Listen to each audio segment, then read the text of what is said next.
सर्वभूतदयापरं भक्तवात्सल्यजलधिं परमानन्दविग्रहं ज्ञानानन्दं प्रपन्नोऽस्मि निर्मलज्ञान सिद्धये। सद्गुरुनाथ महाराज की जय, समस्त साधु मंडल की जय, भारत माता की जय, पतित पावन दिव्य मधुर मधुर भगवन नाम की जय।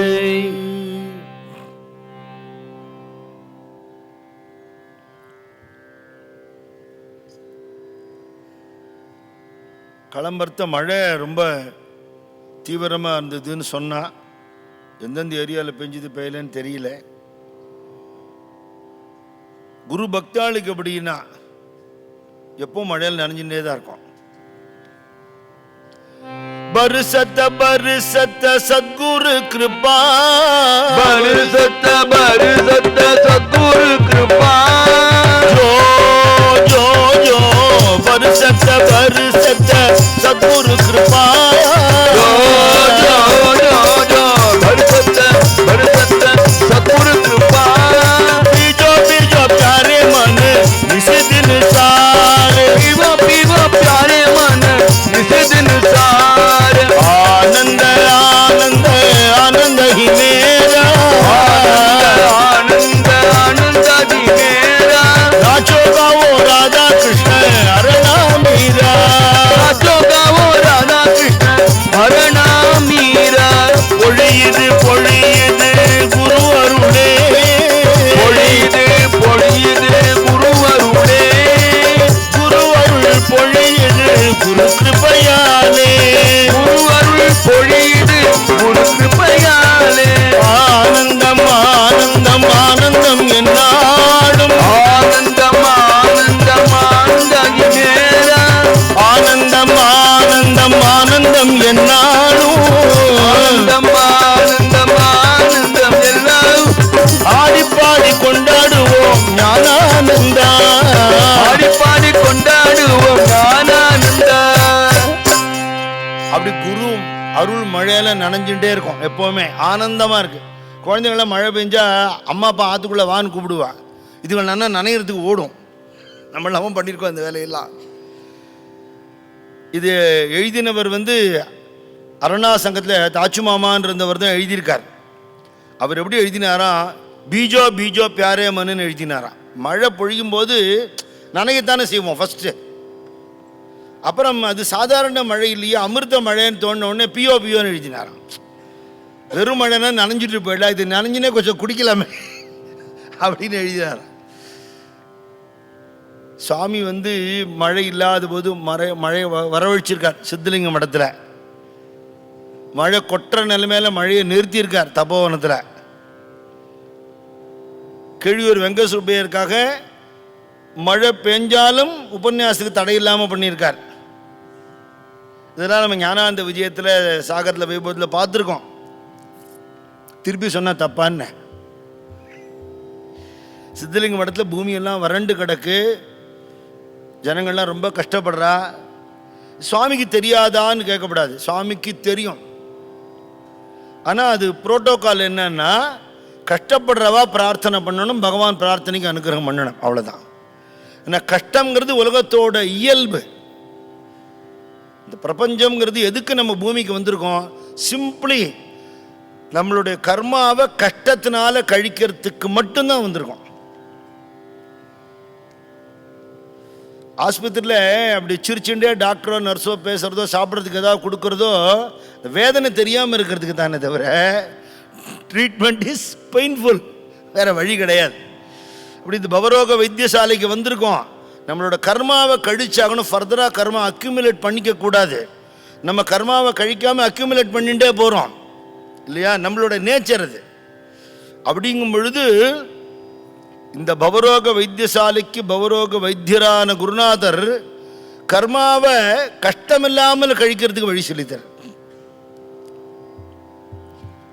கழிச்சாங்கண்ணா நிறைய பேர் சாமி சொல்லுவார், அழுது அழுது கரைச்சிருவோமே, இதுக்கு திருப்பி ஒரு தினம் வர வேண்டாமே அப்படிம்பார். ராஜமாணிக்க நாடார் எழுதியிருக்கார், 2 காலையும் துணி கட்டின்னு இருக்கேனே போராதா அப்படின்னாராம். ஒரு அம்மாவோட குஷ்டரோகத்தை வாங்கி அவளை க்யூர் பண்ணி 2 காலையும் அதை வச்சுண்டு அப்புறம் தான் க்யூர் பண்ணிண்டார். இது யார் எனக்கு சொன்னான்னா, நேர பார்த்த சம்பவமாக கபாலீஸ்வரர் கோயிலில் விஸ்வநாத சிவாச்சாரியார் இருந்தார். அவர் சொன்னார் இந்த சம்பவத்தை. தபோவனம் போயிருந்தேன், சாமி தரிசனத்துக்கு பார்த்து ஒரு அம்மா அழுதுண்டேன்னு நின்றுட்டு இருந்தா. அந்த அம்மா என்னம்மா அப்படி அழறேள் அப்படின்னு கேட்ட உடனே அழுக ஜாஸ்தி ஆகிடுது. சரி ஏதோ சொல்ல முடியாத கஷ்டம் போல் இருக்கு அப்படின்னு போய் சுவாமிகிட்ட நமஸ்காரம் பண்ணேன். சுவாமிகிட்ட, சுவாமி அந்த அம்மா அழறாளே என்னன்னு தெரியலையேன்னு, அது அவளே போய் கேட்போமேன்னு விட்டார். என்னம்மா அவ்வளவு கஷ்டமானா, முதல்ல கஷ்டத்தை நினச்சி அழுதேன் இங்கே வர்றதுக்கு முன்னாடி, இப்போ கருணை நினச்சி அழறேன்னா. எனக்கு குஷ்டரோகம் வந்துடுத்து, ஆத்திர எல்லாரும் என்னை விரட்டி விட்டா, நான் ஒரு பொம்மை நாட்டி எங்கே போவேன், வைத்தியத்துக்கு வழி தெரியல. ஏன்னா ரொம்ப 60 வருஷத்துக்கு முன்னாடி வச்சுக்கோங்களேன். யாரோ சொன்னால் இங்கே சுவாமிகிட்ட வந்தால் வெளியில் போன சொல்லாத ஒரு இடம், அதனால தான் வாவென்று அழைக்கும் தபோவனமேன்னு சொல்கிறோம். யாராக இருந்தாலும் தள்ளுபடிங்கிறதே அங்கே கிடையவே கிடையாது. எந்த பேரியரும் இல்லாமல் எல்லாரையும் கூப்பிடுற இடம். வந்துட்டா சாமி கவலைப்படாத, இந்த பிரசாதம் சரியாக போயிடும் அப்படின்லாம் எல்லாருக்கும் சொல்ல மாட்டார். இருப்போம்னு விடுவார், அவ்வளோதான். தபோவனத்தில் ஸ்டே பண்ணுறதே ஒரு ட்ரீட்மெண்ட்டு, தனியாக ட்ரீட்மெண்ட் வேணுங்கிறது இல்லை. அந்த அம்மா இருந்தால் அந்த தீர்த்த பிரசாதம் எடுத்துட்டா, சுவாமி பிரசாதம் எடுத்துட்டா அவளுக்கு க்யூர் ஆகிடுத்தே. ஆனால் க்யூர் பண்ண முடியாத அளவுக்கான ஒரு வினை இருக்கிறதுனால அந்த பாபத்தை தன் காலுக்கு மாற்றிண்டார். கண்ணார் கண்டனி பாட்டில் வரும், எண்ணமெல்லாம் அறிந்து இடர்களை மாற்றிடுவான். இடர்களை என்ன பண்ண முடியும்? டிரான்ஸ்ஃபர் பண்ணிக்கிறது, தன் மேல ஆரோபணம் பண்ணிக்கிறது, கருணை. அப்புறம் ரொம்ப நாள் அந்த காலில் துணி இருந்தது, துணி மாற்றினவாள்லாம் சொல்லியிருக்கா, கொத்தான் இருக்கும் அந்த 2 கட்டை வரலோன்னு. அப்புறம் அவரே சரி பண்ணின்னு விட்டார். அப்படி கஷ்டத்தினால ஜனங்கள் தவிக்கிறத பிரார்த்தனை பண்ண நிறைவேற்றுவார். அப்படி சித்தலிங்க மடத்தில் சுவாமி இருக்கிறத வெள்ளம் மழை இல்லைன்னு சொன்ன உடனேயே பக்கத்தில் இருக்கிற கிணத்துலேருந்து ஜலத்தில் எடுத்து சுவாமி மேலே விடுவோமேன்னு உட்காந்துன்னு விட்டார். அதில் ரொம்ப கீழே கொஞ்சம் ஜலம் இருக்கு. சரின்னு எடுத்து ஆரம்பிச்சா, சரி சுவாமிக்கு அபிஷேகம் பண்ணுற பாக்கியம் கிடைக்கிறதே நல்லா ஊரெலாம் சேர்ந்து கொடுத்தோம். எடுக்க எடுக்க ஜலம் அப்படியே இருந்துகிட்டே இருக்கு. சுவாமி உடம்பெல்லாம் நனைஞ்சு போயிடுத்து. ஆகாசம் கருத்துது, விடாத மழை கொட்டி தள்ளி இருக்கு 3 நாளைக்கு. கணத்துலையும் ஜலம் ரொம்ப எடுத்தோம். ஐயாவாள் சொன்ன மாதிரி கிணற்றில் கங்கையை இருக்க செய்வோம்னு சுவாமி சொன்னார். இப்போ இங்கேருந்து வர்றதுக்கு முன்னாடி நம்ம கிரகத்துக்கு குருஜி முரளிதர சுவாமிகள் வந்திருந்தார். அப்போ பேசும்போது சொன்னார், எங்கள் சித்தப்பா வீடு கட்டுறத பம்மல்ல அந்த நிலத்தோட பிளானை கொண்டு வந்து சுவாமிகிட்ட காமிச்சார். வீடு கட்டுறதுக்கு ஆசீர்வாதம்னா நானா வீடு கட்டணும், சௌக்கியமாக இருக்கட்டும் பொதுவாக ஆசீர்வாதம் பண்ணுவா. மூர்த்தி தலம் தீர்த்தம் இருக்கும் அப்படின்னு சொல்லி கொடுத்தார். வீடுன்னா கட்ட போகிறோம் நம்ம நினச்சிட்டு இருந்துருப்பா. இன்னைக்கு பார்த்தா அது நாமத்வாரா இருக்கு. எத்தனை வருஷம் கழிச்சு அந்த ஏரியாலேயே தண்ணி வத்தினாலும் அந்த கணத்தில் வத்தாதுன்னார் குருஜி. அது ஸ்தலமா இருக்கு, தீர்த்தம் இருக்கு, மூர்த்தி நாமமே மூர்த்தியா அங்க இருக்கு. பாடிடும் பக்தரையும் பாடிடும் தலத்தையும் பாவனமாக்கிடும் கீர்த்தனம் நடந்துட்டே இருக்குங்க. ஒரு வாக்கு சொன்னா பலிச்சிரும். சித்தலிங்க மடத்தில் சுபிட்சத்தை கொடுத்தார். அதனால ஞானானந்த ஸ்தவத்தில் பால்யாத் பிரபோத போதேந்திரம் சிவரத்னகிரி சுதம் ஞானானந்தகிரி ஸ்ரேஷ்டம் ஞானிம் வந்தே ஜகத்குரும் தாபசார்ணவ தேவேந்திரம் சித்தலிங்க மட்டேஸ்வரம் சஜ்ஜனாதி சமாயுக்தம் சத்யம் வந்தே ஜகத்குரும். தேவேந்திரனை பிரார்த்தனை பண்ணா மழை பொழியும்னு சொல்லுவா. நம்ம ஞானேந்திரனான குருநாதன் மழை கொட்டி தள்ளி விட்டார். கிழியூர் வெங்கட சுப்பையர் தபோவனத்துக்கு வந்திருக்கார் சுவாமிகிட்ட. சுவாமிகிட்ட அனுக்கிறம் வாங்கிட்டு உபன்யாசத்துக்கு போகிறார். மழை இருட்டின்னு வருது, கொட்டிடுமோன்னு பயமாக இருக்கு. அச்சிச்சோ கதைக்கு வர்ற 4 பேரும் வராமல் போயிடுவாளே தூத்தல் போட்டுதுன்னா. நம்ம மக்களோட டெண்டன்சி எப்படின்னா, ஒரு சினிமா ட்ராமா சொந்தக்கார கல்யாணம் போன்னு வச்சுக்கோங்களேன், மழை கொட்டிதுன்னா கொடை எடுத்துன்னு போயிடுவோம். சத்சங்கத்துக்கு போனால் தூத்தல் போட்டு ஆற்றுக்குள்ளே போயிடுவோம். எது முக்கியம்னு நமக்கு தெரியல. அங்கே போய் என்ன பண்ண போகிறோம்? சத்சங்கமாக பண்ண போகிறோம். கல்யாண வீட்டில் வம்பு, அரசியல், சினிமா, குடும்ப விவகாரம் பேச போகிறோம் இல்லையா? இன்றைக்கி கல்யாணங்கள் நடக்கிற விதங்கள்லாம் சொல்லிக்கிறாப்புலையா இருக்குது. நிறைய கல்யாணங்களுக்கு போகும்போது யாரோ 2 பேர் ஒரு சம்பிரதாயம் தெரிஞ்சவா நமஸ்காரம் பண்ணானா உடனே சரி வாழ நமஸ்காரம் பண்ணால் நல்லது நடக்கும் போலுக்குன்னு ஒரு க்யூ நின்றுடுறது. இந்த பொண்ணு கல்யாணம் ஆக போகிறது ஆசீர்வாதம் பண்ணுங்கோங்கிறா. தலையை விரிச்சு போட்டுன்னு பத்திரகாளி மாதிரி நிற்கிறா. என்ன ஆசீர்வாதம் பண்ணுறது? உனக்கு தலையை என்னன்னா பின்னிக்க கடவுதுன்னு ஆசீர்வாதம் பண்ண, வேறு என்ன பண்ண முடியும்? நெத்தியில் பொட்டு இட்டுக்க கடவுது அப்படின்னு நம்ம பாரதிய கலாச்சாரத்தை கடைபிடிக்க கடவுதுன்னு சொல்லலாம். எவ்வளவு தூரம் டீவியேட் ஆகிட்டோம் இல்லையா? சத்சங்கத்துக்கு போகிறதுனா ஏதோ ஒரு தடை வந்தால் அந்த தடையை உடைச்சுண்டு போகணும்.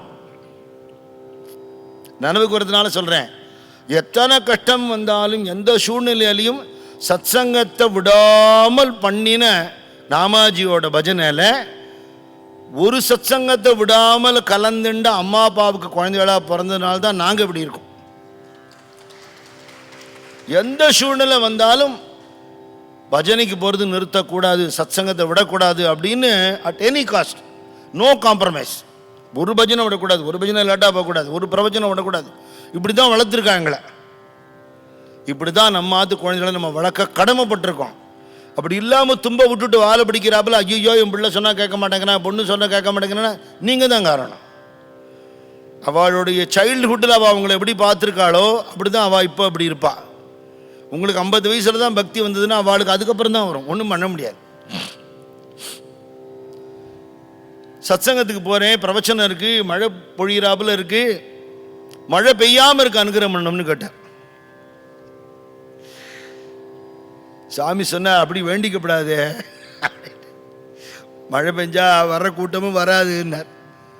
மழையினால் பாதிப்பு இருக்கப்படாதுன்னு வேண்டிப்போம் அப்படின்னு சொன்னார் சுவாமி. வேண்டிக்கிறது கூட சுவாமி எவ்வளோ அழகாக சொல்லி தருவார் தெரியுமா? அப்படியே வேண்டின்றார். அவர் ஒரு மாட்டு வண்டியில் போகிறார், உபன்யாசம் நடக்கிற ஊருக்கு. வண்டியில் ஏறி உட்காண்டவுடனே தூத்தல் ஸ்டார்ட் ஆகிடுது. தூத்தல் பெருசாகி நல்ல மழை. என்னடா அது இப்படி தானே வேண்டின்னு வந்தோம். என்ன ஆச்சரியம், அந்த வண்டியோட ரேடியஸுக்கு சொட்டு மழை பெய்யலை, சுற்றி மழை பெய்ய. ஆச்சரியமாக பார்க்குறாரு, என்னடா அது இப்படி இருக்கு அப்படின்னு பார்க்குற. தாத்தா ஏதோ விளையாடுறாரு போல இருக்கு. அங்கே போனால் மழை பெஞ்சதுனால மழைக்கு ஒதுங்கிறதுக்கு நிறைய பேருக்கு இந்த மண்டபத்துக்குள்ளே வந்துட்டா. இல்லைன்னா வந்துருப்பாளா ரொம்ப தெரியாது. உபன்யாசம் ஆரம்பித்து முடிகிற மட்டுக்கு மழை பெஞ்சிருக்கு. உபன்யாசம் முடிஞ்ச உடனே மழையை விட்டுடுத்தோம். இது அருள் மழை தானே இல்லையா? நாமாஜி ஒரு சம்பவம் எழுதியிருக்கார் ஞான அனுபவத்தில். காங்கிரீட் வேலை நடக்கிறது தபோவனத்தில், அப்படியே முட்டிண்டு வருது ஆகாசம். மழை பெஞ்சிருமோன்னு பயமாக இருக்குது. மேஸ்திரி போய் சாமிகிட்ட சொல்கிறார், சாமி மழை பெஞ்சா எல்லாம் கரைஞ்சி போயிடும், மழை பெய்யாமல் இருக்கணும். மழை பெய்யாமல் இருக்குமா, அது இயற்கைன்னார் சுவாமி. இல்லை சுவாமி இன்றைக்கி போகப்படாது, அப்போ தள்ளி போட்டுருவோம் அப்படின்னார். போஸ்ட்போன் பண்ணுற விஷயமா என்ன? அங்கே தோட்டத்தில் இந்த கடப்பாறை எடுத்து அப்படி நட்டுட்டு போனார். நட்டுட்டு போனோடனே மழை நின்றுடுத்து. அப்படியே முட்டுன்னு இருக்கிறது கொட்டவே இல்லை. வேலையெல்லாம் முடிஞ்சு 2 நாள் ஆச்சு. சாமி கூப்பிட்டார், நம்ம வேலை ஆயிடுத்துன்னு பேசாமல் இருக்கோமே, தப்பு இல்லையான்னார். தப்பு தான், அதை உருவிடுவோன்னார். உருவினோன்னு மழை கொட்டிடுச்சு. என்ன லீலை, என்ன விளையாட்டு! கோகுலத்தில் கிருஷ்ணன் ஆடின விளையாட்டு தானே, அப்படி ஒரு விளையாட்டு. சித்திகலான்னு ஒரு பக்தர் எழுதியிருக்கா அவர் அனுபவத்தை. ஒரு நாள் ராத்திரி தபோவனது அந்த பக்கம்லாம் நல்ல மழை. அந்த நேரத்தில் பெண்ணை யாத்திரை வெள்ளம் வந்துடுத்து அப்படின்னு வதந்தி உள்ள ஊருக்குள்ளே வந்துருமோ தபோவனத்துக்குள்ளேன்னு பேசின்னு இருக்கா. பாதி ராத்திரி இவர் எங்கேயும் வந்து வெளியிட்டார். எங்கே போனார்னு தெரியலையே, என்ன தொப்பெல்லாம் நனைஞ்சின்னு வர்றார் உள்ள. எங்கே போயிட்டு வர்றார் சுவாமின்னா, தபோவனத்துக்குள்ளே வெள்ளம் வரப்படாது இல்லையா, அவங்களெல்லாம் காப்பாற்றணுமே, சுவாமி அணை கட்டிட்டு வந்தது அப்படின்னா. இவர் போய் எந்த நேரத்தில் எப்படி அணை கட்டினார், என்ன பண்ணார்னு தெரியலையே. காத்தால மழை விட்ட உடனே இந்த வெள்ளம் தடுக்கிற அணை என்ன பண்ணியிருக்காரு போய் பார்த்தா எழுதியிருக்கா, இந்த குழந்தைகள்லாம் மணல் விட்டு கட்டி விளையாடுவேன், அது மாதிரி மண்ணுனால இவ்வளவு உண்டா கட்டிட்டு வந்திருக்காரு. அவ்வளோதான். அப்படியே வெள்ளம் திரும்பி எடுத்து மழை நின்று. பஞ்சபூதங்களும் அவர் கைக்குள்ள, பிரபஞ்சம் அவர் கைக்குள்ள. ஏன்னா ஒரு பிரம்மஞானிக்கு அது சாத்தியம்னு தான் சொல்றான். நம்ம சுவாமிங்கிறதுக்காக நம்ம சொல்லலை. 5 புலன்களை அடக்கினவா, பஞ்சேந்திரியங்களை அடக்கினவாளுக்கு பஞ்சபூதங்களும் வசப்படும். அவ்வளோதான் ரகசியமே. நமக்கு புலன்களை அடக்க தெரியல, அதனால நம்ம மாட்டின்னு திண்டாடுறோம். அதை அடக்கின சாதுக்களுக்கு என்ன வேணா நடக்கும். துக்காராமராஜ் சரித்திரத்தில் இடிஞ்சு விழ வேண்டிய ஒரு வீடு லோகாகாவில், துக்காராமராஜ் உள்ளே போய் நின்று இப்படி கையால் இப்படி தாங்கிக்கிறார், கோவர்தன கிரிதாரி மாதிரி. சத்சங்கம் முடிஞ்சு எல்லாம் சாப்பிட்றவெல்லாம் சாப்பிட்டு வெளில போங்க, வெளில போனோன்னே ஒரு வெளில வந்தார், வீடு இடிஞ்சு கொடுத்தோம். தன்னுடைய சித்தமெல்லாம் பகவான்கிட்ட சமர்ப்பணம் பண்ணி எந்த ஒரு விதமான விகாரங்களும் இல்லாமல் பகவானே கதின்னு இருக்கிறவாளுக்காக பகவான் என்ன பண்ண மாட்டார். நமக்குமே நடக்கும். அப்படி இருக்க முடிஞ்சுட்டால் இல்லையா, அப்படி என்னை கைதூக்கி விடு பகவானே, என்னை காப்பாத்துங்கிற ஒரு கதறலாக, ஒரு பிரார்த்தனையாகவே தான் இந்த ஞானமணி மாலை பாட்டுகள் பூரா. புஸ்தகத்தோட பெயர் ஞானமணி மாலை தான் அவர் வச்சது. ஆனால் அது ஞானமணி மாலைன்னா ஞானானந்த மணி மாலை தான். பகவானுக்கு மாலை சாத்திரம் ரொம்ப நன்னா இருக்கு, எங்கே வாங்கினால் யார் பண்ணினான்னு கேட்பான். ஆனால் இதுக்கு என்ன பேர், இன்னைக்கு போட்டுக்கலாம் பூ மாலை, நாளைக்கு போட முடியாது, வாடிடும். வாடாததுங்கிறதுக்கு பாமாலைன்னு பேர். தபோவன திருப்பள்ளி எழுச்சியிலே இருக்கு, பூமாலை கொண்டு நற்புண்ணியர் வந்து உன்னை வாழ்த்தி வணங்கிட காத்து நிற்கின்றார். ஆனால் இதெல்லாம் கற்பனை தான். ஏன்னா குருநாதர் ரூம் வாசலில் பூமாலை பாமாலை வச்சு நல்லா நிற்கிறாப்புல பாடுறார். படுத்துட்டு கேள சாமி எழுந்துனுங்கன்னு. இது முன்னாடி எழுந்து உட்காந்து மணி அடிச்சுட்டு இருக்கோம். இவாதான் தூக்க கலகத்தில் இருப்பா, அவரை போய் யார் எழுப்புறது? இது ஒரு பாவம் தான். பாமாலை கொண்டுனை போற்றும் பக்தர் எல்லாம் பாடி பரவசமாகி நின்றார். உந்தன் நாமாவை நாவார நாளும் பாடும் இவர் நோக்கம் உந்தன் கடைக்கண் நோக்கம். எதுக்காக நாமாவை சொல்ற, எதுக்கு பாடுறா? ஒரு கருணை கண்ணால், ஒரு கடைக்கண்ணால் ஒரே ஒரு பார்வை பார்க்கறது. ஆமாரருள் செய்ய அமல ஞானானந்த கோமானே பள்ளி எழுந்தருள்வாயேன்னு திருப்பள்ளி எழுச்சி பாட்டு. பூபாலங்கிறனால இப்போ அதை பாடாம விட்டுட்டேன், வேற ஒன்றும் இல்லை, வார்த்தையாக சொல்லிவிட்டேன். அப்படி அந்த சுவாமிகிட்ட தன்னுடைய மனசில் இருக்கிற பிரார்த்தனை எல்லாம் அவர் உருகி கதறின பாடல்கள் தான் இதில் பெரும்பாலுமா இருக்கு. மற்றபடி தேவதாமூர்த்திகள் தியானம் நேற்று சரஸ்வதி பாடினோம், இப்போ சுப்பிரமணிய சுவாமி மேலே இப்போ ஒரு பாடினார். சுவாமியோடைய ரூப வர்ணனை, சாமியோட கருணா விலாசம், சாமி தபோவனத்தில் என்ன பண்ணுறாருன்னு சொல்கிற பாட்டுகள்லாம் இருக்கு. சாமியை சொல்லியிருக்க, சாமி பலசருக்கு கடை வச்சிருக்கு, சாமி ஒரு செட்டியார் அப்படின்னு சொல்லுவார். இங்கே எல்லா சாமானும் இருக்கு, மளிகை சாமான் இருக்கு, காய்கறி இருக்கு, உப்பு புளி மிளகா எல்லாம் இருக்கு, தங்கம் வெள்ளி வைர வைடூரியமும் இருக்கு. சுவாமிக்கு இதை கொடுக்க விருப்பம், மக்களுக்கு இதை வாங்க தான் விருப்பம். சுவாமி அதை மறுக்கிறது இல்லை, இதையும் கொடுத்துட்டு இதுவும் கொடுக்குங்கிற. சாதாரணமாக நம்ம ஏதாவது வாங்கினா கொஞ்சம் கொசுறு கொடுன்னு கேட்போம் தெரியுமா, அது மாதிரி அல்ப வரத்துக்கு தெய்வீக வரத்தை கொசுரா கொடுப்பார் சுவாமி. இந்த பாவத்தை ஒரு பாட்டை எழுதியிருக்கார். அங்கே என்னென்னலாம் கிடைக்கும், ஞானானந்த டிபார்ட்மெண்டல் ஸ்டோர் அப்படின்னு அது ஒரு பாட்டு. தரிசனம் செய்திடுவோம் வாரே அன்பரே, தரிசனம் செய்திடுவோம் வாரே. தஞ்சமென்று வந்தோரை தடுத்தால் கொண்டருளும் குருநாதனே, தஞ்சமென்று வந்தோரை தடுத்தாட்கொண்டருளும் குருநாதனே, தரிசனம் செய்திடுவோம் வாரே வாரே அன்பரே, தரிசனம் செய்திடுவோம் வாரே.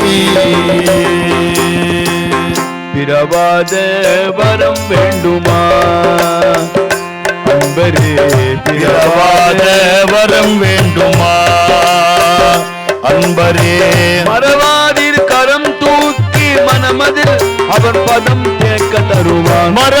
இரு கரம் தூக்கி மனமதில் அவன் பதம் தேக்க தருவான். தரிசனம் செய்திடுவோம் வாரே அன்பரே, தரிசனம் செய்திடுவோம் வாரே. நீங்காத செல்வம் வேண்டுமா அன்பரே, நீங்காத செல்வம் வேண்டுமா அன்பரே. தூங்காதவன் பதம் நினைந்து தொழுதே உளம் கரைந்திருந்தால் தருவான். தூங்காதவன் பதம் நினைந்து தொழுதே உளம் கரைந்திருந்தால் தருவான். தரிசனம் செய்திடுவோம் வாரே அன்பரே, தரிசனம் செய்திடுவோம் வாரே. அழியாத புகழ் வேண்டுமா அன்பரே, அழியாத புகழ் வேண்டுமா அன்பரே. விழி நிறைய நீர் சோர விரும்பி அவன் நாமம் கூற தருவான். விழி நிறைய நீர் சோர விரும்பி அவன் நாமம் கூற தருவான். தரிசனம் செய்திடுவோம் வாரே அன்பரே, தரிசனம் செய்திடுவோம் வாரே. தட்சிணாமூர்த்தியும் இவனே அன்பரே, தட்சிணாமூர்த்தியும் இவனே அன்பரே. க்ஷணமே விரைந்து அவனருள் வீக்ஷணமே பெறுவோம் வருவி. வீக்ஷணமே விரைந்து அவன் அருள் வீக்ஷணமே பெறுவோம் வருவி. தரிசனம் செய்திடுவோம் வாரே அன்பரே, தரிசனம் செய்திடுவோம் வாரே. உலகத்தில் ஒருவரையும் நம்பாதே குருநாதனை தவிர. உலகத்தில் ஒருவரையும் நம்பாதே குருநாதனை தவிர. அழிந்து உயிர் நீங்க ஒரு பொருளும் கூட வராதே. உடல் அழிந்து உயிர் நீங்க ஒரு பொருளும் கூட வராதே. தரிசனம் செய்திடுவோம் வாரே அன்பரே, தரிசனம் செய்திடுவோம் வாரே. ஆசை மூன்றையும் விட்டிடு அன்பரே, ஆசை மூன்றையும் விட்டுடு அன்பரே. கோஷத்தை அடையவ மாட்டாய் பாசக்கரன் உன்னை தொடமாட்டான். பஞ்ச கோஷத்தை அடையவே மாட்டாய் பாசக்கரன் உன்னை தொடமாட்டான். தரிசனம் செய்திடுவோம் வாரே அன்பரே, தரிசனம் செய்திடுவோம் வாரே. பொய்யான உலகத்தை நம்பி நீ வாழாதே. பொய்யான உலகத்தை நம்பி நீ வாழாதே. குருநாதனை தொடர அக்கணமே மெய்ப்பொருள் விளக்கும் ஞானி. ஐயன் குருநாதனை தொடர அக்கணமே மெய்ப்பொருள் விளக்கும் ஞானியை. தரிசனம் செய்திடுவோம் வாரே அன்பரே, தரிசனம் செய்திடுவோம் வாரே. பாச பந்தங்கள் நீங்கவே அன்பரே, பாச பந்தங்கள் நீங்கவே அன்பரே. நேசத்தோடு நிஜமே சொல்கிற ஹரிதாசன் கருள் செய்யும் குருமூர்த்தி. நேசத்தோடு நிஜமே சொல்கிற ஹரிதாசன் கருள் செய்யும் குருமூர்த்தியை.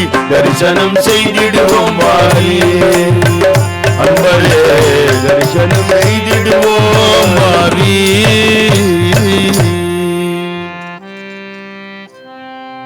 பிறவாத வரம் வேண்டுமாங்கிற மோட்சத்திலேருந்து ஆரம்பிக்கிற. லௌகீக வரம் வர நீங்காத செல்வம் வேண்டுமா, அது ரெண்டு அர்த்தம் இருக்கு. எவ்வளோ எடுத்தாலும் செலவழியாத பணம்னு அர்த்தம், ஞானம்னு ஒரு அர்த்தம். என்ன வேணும்னாலும் அங்கே கிடைக்கும். அதுக்காக தான் உட்காண்டிருக்கார் அவர். தஞ்சமென்று வந்தோரை தடுத்து ஆட்கொண்டு அருளும் குருநாதன்.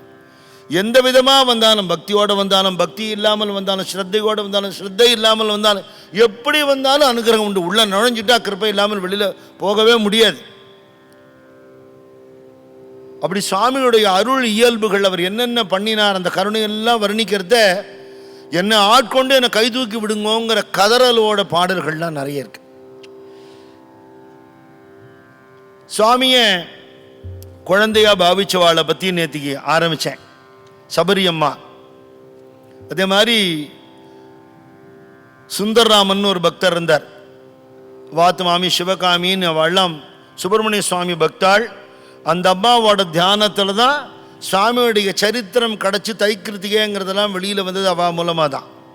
தபோனில் இருக்கிற மணிமண்டப சன்னதி சுவாமி கையாலேயே அவர் பிரதிஷ்டா ஆன அந்த தானுகந்த திருமேனி அப்படிங்கிறது அவா பண்ணி கொடுத்தது தான்.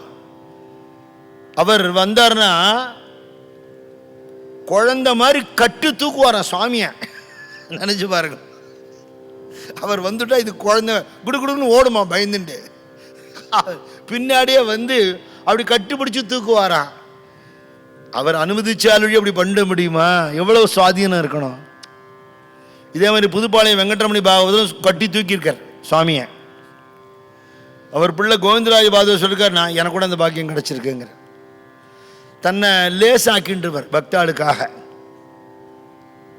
ராஜமாணிக்க நாடார் எழுதார், பக்தாள்லாம் அவருக்கு குழந்தை மாதிரி நிவேதனம் ஊட்டி விடுற பாக்கியத்தை அதை பார்த்துருக்கேன், கண்ணால் பார்த்துருக்கேன்னு எழுதியிருக்கேன். பிறப்பிறப்பில்லாத ஒரு பிரம்மஞானி. சுவாமியுடைய திருமூர்த்தியை பார்த்தாலே ஒரே நேரத்தில் ஒரு பழுத்த பழமான ஒரு பெரியவரை பார்க்குறாப்புல இருக்கும், ஒரு குழந்தையை பார்க்குறாப்புல இருக்கும், ஒரு பிரம்மஞானியை பார்க்குறாப்புல இருக்கும், ஒரு அவதார புருஷனை பார்க்குறாப்புல இருக்கும், பகவானை பார்க்குறாப்புல இருக்கும். இவ்வளவு பாவமும் அந்த ஒரே ரூபத்தை அப்படி பார்த்த மாத்திரத்திலே something out of the world அப்படிங்கிறாப்புல இருப்பார் சுவாமி. அப்படி பல பல பல பலன்னு ஒரு திருமேனி, அப்படி ஒரு அழகு, அப்படி ஒரு தேஜஸ்.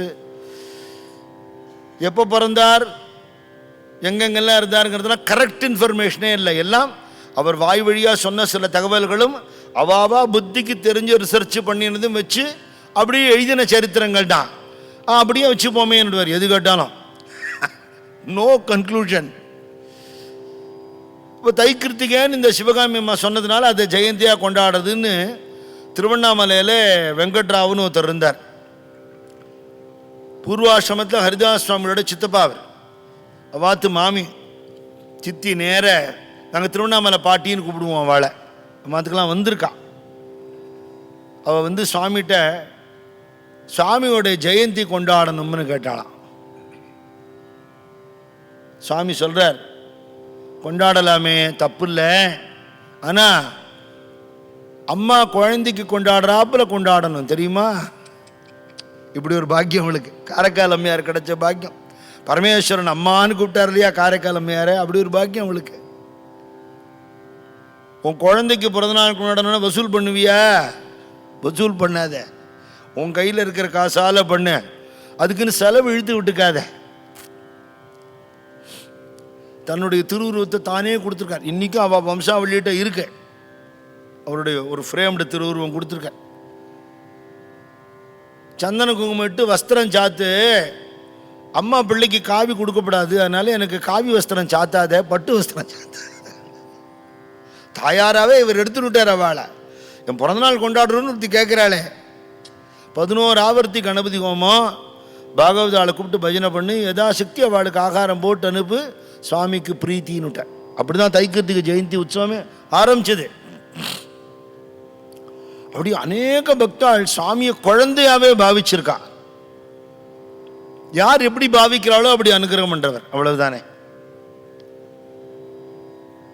சக்கிய பாவத்தோடன்னு பார்த்தா திருச்சி சுவாமிகள் என்கிட்ட சொன்னார். பெங்களூர் போன போது அப்போ திருச்சி சுவாமிகள் இருந்தார், திருமேனியோடு இருந்தார். அவர்கிட்ட பேசும்போது சொன்னார், நானும் அப்பண்ணா சுவாமிகள் ஞானானந்த சுவாமியெல்லாம் பக்கத்தில் உட்காந்துருக்கிற ஃபோட்டோ இருக்குன்னு காமிச்சார். எனக்கு அப்புறம் அனுப்பிச்சி வச்சார். அதை நாங்கள்லாம் பேசிக்கிறது பார்த்தா ஏதோ 3 பெரியவா பேசிக்கிறாப்புல இருக்காது, ஃப்ரெண்ட்ஸ் மாதிரி பேசிப்போங்கிற சக்கியபாவம். அப்பண்ணா சுவாமிகள் வந்து வடகுமரைங்கிற இடத்துல இருந்தார். கீவாஜா அவளுக்கெல்லாம் குரு. அவர் வைஷ்ணவராக பிறந்து பரமேஸ்வரன்ட்டி சுப்பிரமணிய சுவாமிகிட்ட ரொம்ப ஈடுபாடு வந்து பெரிய சித்த புருஷராக இருந்தவர். அவருடைய மகிமைக்காக சொல்கிறேன். அவள் ஊர் பக்கமாக மெயின் ரோட்டில் பெரியவா பல்லக்கில் போகிறான்னு எல்லோரும் ஊரில் எல்லோரும் தரிசனம் பண்ண போகிறா. இவரும் வந்தார், தள்ளி நின்றுட்டுருக்கார். ஏன்னா இவர் சித்த புருஷாங்கிறதுனால இவெல்லாம் நேரத்துக்கு குளிக்கிறது அனுஷ்டானம் அதெல்லாம் கிடையாது, அதெல்லாம் தாண்டிவிட்டா. விட்டவான்னு கிடையாது, தாண்டிவிட்டா. அதிவர்ணாசிரமியாக இருக்கார். அதனால் வெளியில் பார்த்தா தெரியாது, வெள்ளை வேஷ்டி தான் கட்டின்னு இருப்பார். ரொம்ப கேலி கிண்டலமாக பேசக்கூடியவர். பெரியவா வந்து பல்லக்கு திறந்து இப்படி ஊரில் எல்லாரையும் பார்த்துட்டு, இந்த ஊரில் ஒரு அதிவர்ணாசிரமி இருப்பார், அவர் எங்கே அப்படின்னு கேட்டிருக்கார். யாருக்கும் தெரியல. அப்புறம் இப்படி பார்த்து அவரை வான்னு கூப்பிட்டு தன் கழுத்துலேருந்து ஒரு துளசி மாலை எடுத்து அவருக்கு அனுகிரகம் பண்ணியிருக்கார். அவ்வளோ பெரிய மகானவர். இவர் திருச்சி சுவாமிகள் சொன்னார், அவர் சுவாமிகிட்ட எப்படி பேசுவாராம், திருச்சி சுவாமின்னு வெள்ளை வஸ்திரம், இவரும் வெள்ளை வஸ்திரம், அப்பனா சுவாமிகளும்.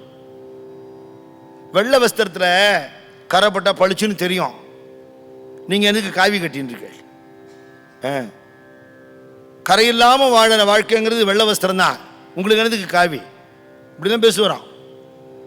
அப்புறம் திருடுறவன் தான் முக்காடு போட்டுப்பான், நீங்கள் எதுக்கு முக்காடு போட்டு? சுவாமி தொப்ப குழுக்கு சிரிப்பார் அவர் பேசினாங்கிறார்.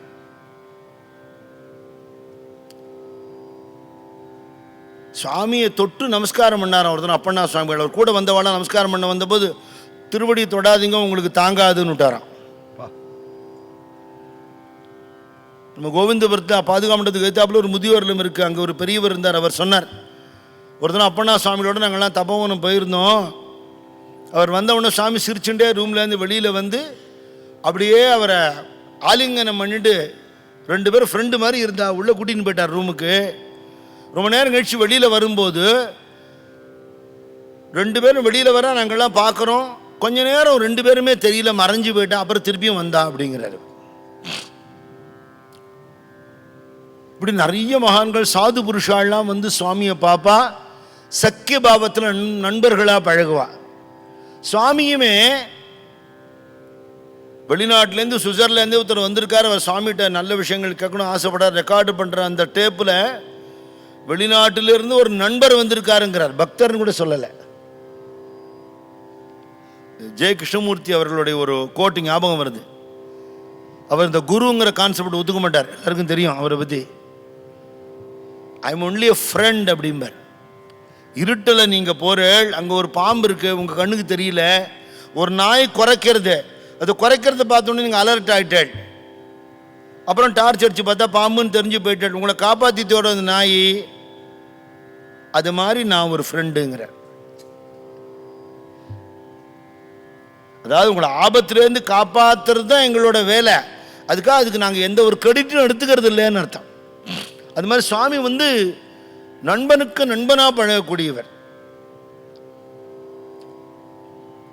அப்படி பகவானை உபாசனை பண்ணினவாளும் வாத்சல்ய பாவத்தில் பிரசித்தமாக யசோதையோட பக்தியை சொல்லுவா.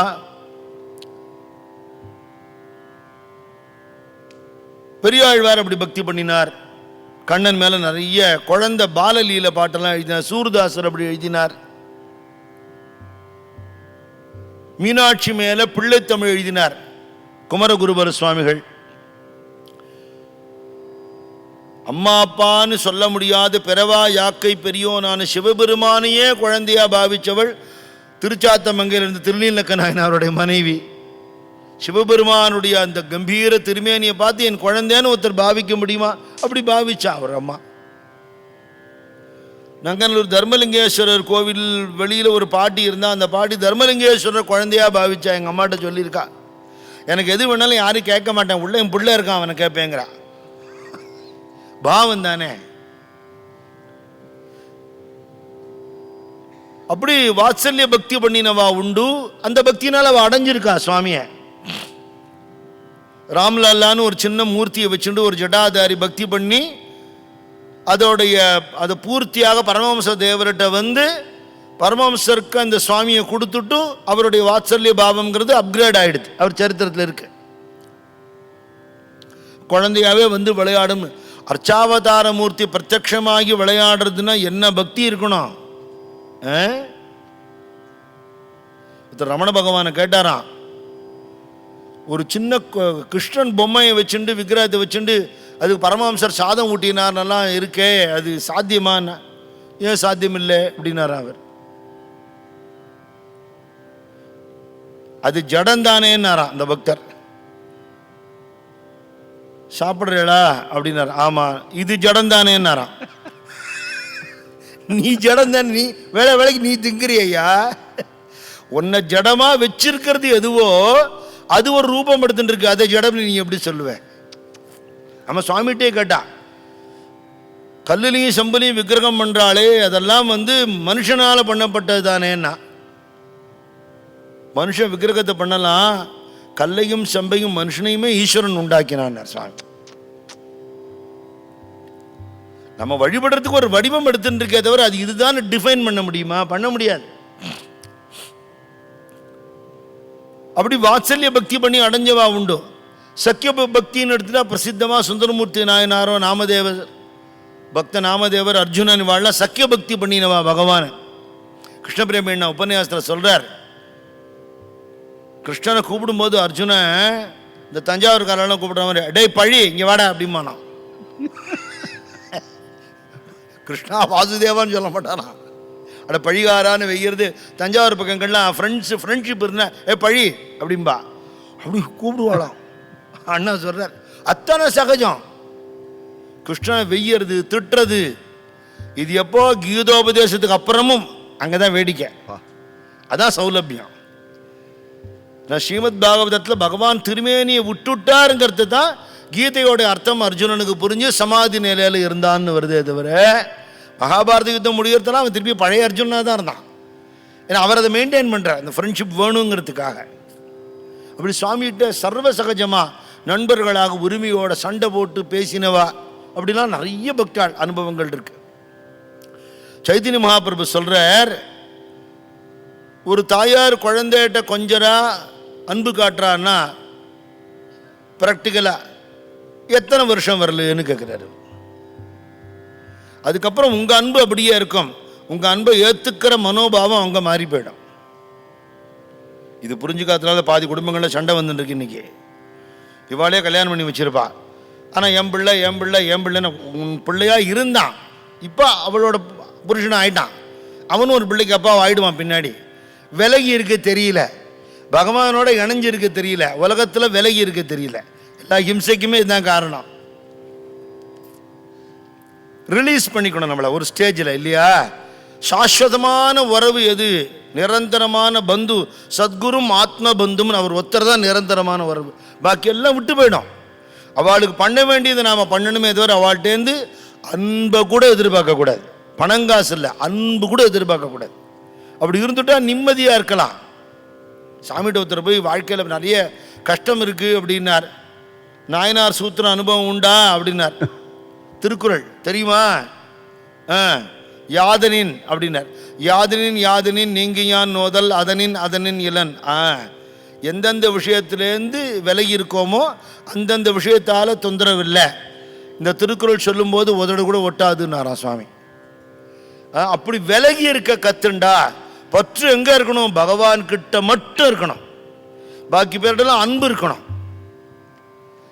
செய்ய வேண்டியது செஞ்சிடணும், எதையும் எதிர்பார்க்கக்கூடாது. அப்படி இருந்துட்டா நிம்மதியாக இருக்கலாம். அது இருக்க முடியலையே. அப்போ அதுக்காகவே தான் நீ குழந்தை மேலே அன்பா இருக்க இல்லையா, பகவான் மேலே அன்பார். ஆதிசங்கராச்சாரியால் சன்னியாசத்துக்கு கிளம்புற 8 வயசு குழந்தை ஆரியாம்பாள் சொல்கிறா, என்னை விட்டுட்டு போறியே சங்கரா, நான் என்ன பண்ணுவேன்? வேலைக்கு உனக்கு சமைச்சு போடுவேனே, என் குழந்தைன்னு உன்னை கொஞ்சுவேனே, எனக்கு யார் இருக்கா? அப்பாவும் போயிட்டார், நீ கிளம்புறியேன்னா நேர குலதெய்வம் கிருஷ்ணன் கோயிலுக்கு கூட்டின்னு வந்தார். இந்த பார், இவன் தான் நிரந்தரமான குழந்தை. நான் இன்னைக்கு இருப்பேன், ஒரு நாள் போயிடுவேன். எனக்கு பண்ணணும்னு நினைக்கிறது எல்லாம் அவனுக்கு பண்ணு. விதவிதமாக பட்சணம் பண்ணி நைவேத்தியம் பண்ணு, விதவிதமாக வஸ்திரம் உடுத்தி விடு, கொஞ்சம் பேசு, அவனும் பேசுவான். என்னைக்காவது நம்ம சாமிகிட்ட பேசியிருந்தா தானே அது நம்மகிட்ட திருப்பி பேசுவோம். ஒரு நாள் பேசியிருப்போமா? அது பேசுறது வேண்டாம், 5 நிமிஷம் சேர்ந்தாப்புல சன்னிதியில் நின்று இருப்போமா? ஏன் நான் 1/2 மணி நேரம் 1 மணி நேரம் இருக்கேன், நீங்கள் உட்காந்து புஸ்தகத்தை மனப்பாடம் பண்ணி ஒப்பிச்சுட்டு இருப்பேங்க. எத்தனை ஸ்லோகம் படிக்கிறேன்னா சாமி பார்க்கறது, எத்தனை பாட்டு பாடுறேன்னா சாமி பார்க்கறது, எப்படி பாடுறேன்னா பார்க்கறது. ஒரு வார்த்தை ஒரு அக்ஷரத்தில் மனசு உருகி போக வேண்டாமா? அடுத்த வார்த்தை சொல்ல முடியாமல் கண்ணில் ஜலம் கொட்ட வேண்டாமா? அன்பு உள்ள 2 பேர் பேசிக்கும் போது அந்த இடத்துல என்ன டயலாக் வேண்டியிருக்கு? பிரேமைக்கு நடுவில் என்ன சம்பிரதாயம் வேண்டி கிடைக்கும்? ஒன்றும் கிடையாது. அப்படி பொங்கி வர அன்பு உலகத்தில் காட்ட முடிகிறது. உலகத்தில் இருக்கிற அத்தனை அழியக்கூடிய உறவுகள்கிட்ட காட்ட முடிகிறது. அழியாத பகவான்கிட்ட காட்டணுங்கிறதுக்காக தான் குழந்தை மேலே காட்டுற அன்பை வாத்சல்ய பக்தியை பகவான்கிட்ட காட்டுங்க. நண்பர்கள்ட்ட யாரெல்லாம் நமக்கு ஃப்ரெண்ட்ஸாக இருக்கலாம், என்னைக்கு ஃப்ரெண்ட்ஸாகவே இருக்க போகிறாளா? ஒரு காலகட்டத்தில் நமக்கு வரக்கூடிய முன்னேற்றத்தை பார்த்து பொறாமப்படுறவாளா மாறிவிடுறா, நம்மள்டேருந்து விலகி போயிடுறா, டெட்ரிமெண்டலாக ஒர்க் பண்ண ஆரம்பிக்கிறா. உலகத்தில் எவ்வளோ பார்க்குறோம் நம்ம. ஃப்ரெண்டு ஃபோங்கிற வார்த்தைலாம் எப்படி வந்தது? அதனால தானே வந்தது. நண்பர்களாகவே என்றைக்கு இருக்கிறது இல்லையே, அபூர்வமாக சில பேர் இருக்கா. சாஸ்வதமான சகா யாரு? ஃப்ரெண்டு, ஃபிலாசபர் அண்ட் கைடு குருநாதர் தான். அப்பா அம்மாட்ட கூட சொல்ல முடியாத ரகசியங்கள்லாம் சுவாமிகிட்ட சொல்லியிருக்கா. அத்தனை பிரச்சனைகளையும் கேட்டு அவளுக்கான தீர்வு சொல்லி அவளுக்கு அப்படி அனுகிரகம் பண்ணியிருக்க. பொம்மநாட்டிகள்லாம் அவரை நாங்கள் எங்கள் அம்மாவா பார்த்தோன்னு தான் சொல்கிறா. எல்லா உறவாகவும் இருந்து எல்லாத்தையும் விட்ட ஒரு சன்னியாசி எல்லா வாழ்க்கையிலையும் பூந்து புறப்பட்டு அவ்வளோ பேரையும் கை தூக்கி விட்டுருக்க. தாசிய பாவம் தான் பெரும்பாலும் நாம் பண்ணக்கூடியது. அதான் ஆண்டான் அடிமைங்கிற பாவம். அது ஆஞ்சநேய சுவாமி ராமர்கிட்ட பண்ணினது அப்படின்னு பொதுவான உதாரணங்களை சொல்லுவா. அப்பர் அடிகள் பரமேஸ்வரனுக்கு என் கடன் பணி செய்து கிடப்பதேன்னு சேவை பண்ணிகிட்டே இருந்தார் கடைசியை மட்டுக்கும். சுத்தமான தாசிய பக்தி என்ன தெரியுமா? எஜமானோட பிரீத்தி மட்டும் முக்கியமே தவிர நான் செய்கிற வேலைக்கு இதுக்கு ஒரு பாராட்டு கூட எனக்கு தேவையில்லை. அவர் முகத்தில் ஒரு சிரிப்பு வந்தால் போகிறோம், எனக்கு பணம் காசு வேண்டாம், ஒரு பெருமிதம் வேண்டாம் அப்படின்னு அடங்கி அடங்கி சேவையோடைய பாக்கியம் என்ன சேவையே. ஏக்நாத் மகாராஜோட குரு அவர்கிட்ட கேட்டார், இத்தனை நாளில் 12 வருஷம் சேவை பண்ணுறிய கண்ணா, உனக்கு நான் என்ன பண்ணணும்னார். ஏதாவது வரம் தரேன்டான்னார். சேவை பண்ணிகிட்டே இருக்கிற பாக்கியத்தை கொடுங்கன்னு கேட்டார். வேற என்ன கேட்க முடியும்? அதுதான் பக்தி இல்லையா? அப்படிப்பட்ட பக்தாளுக்கு பகவான் கடன் பட்டு விடுறானே. இப்போ இந்த பக்திக்கு லிமிட்டேஷன் இருக்குங்கிறார் மகாபிரபு. வாத்சல்ய பக்தி உன்னோட குழந்தை வளர்ந்த உடனே இட் ஸ்டாப்ஸ். சக்கிய பக்தி முதல்ல ஃப்ரெண்ட்ஸாக இருந்தால் அதுக்கப்புறம் கல்யாணம் குடும்பம் ஆன உடனே ஒரு ஸ்டேஜில் அப்படியே டைவர்ட் இடத்துல நின்று போய்டுறது. தாசிய பக்தி ஒரு எஜமான் ஒரு தொழிலாளின்னா there is a லிமிட்டேஷனுங்கிறார். எங்கே நீ இருக்க முடியுமோ அங்கே இருக்கலாம், என்ன சொல்கிறாரோ அதை செய்யலாம்.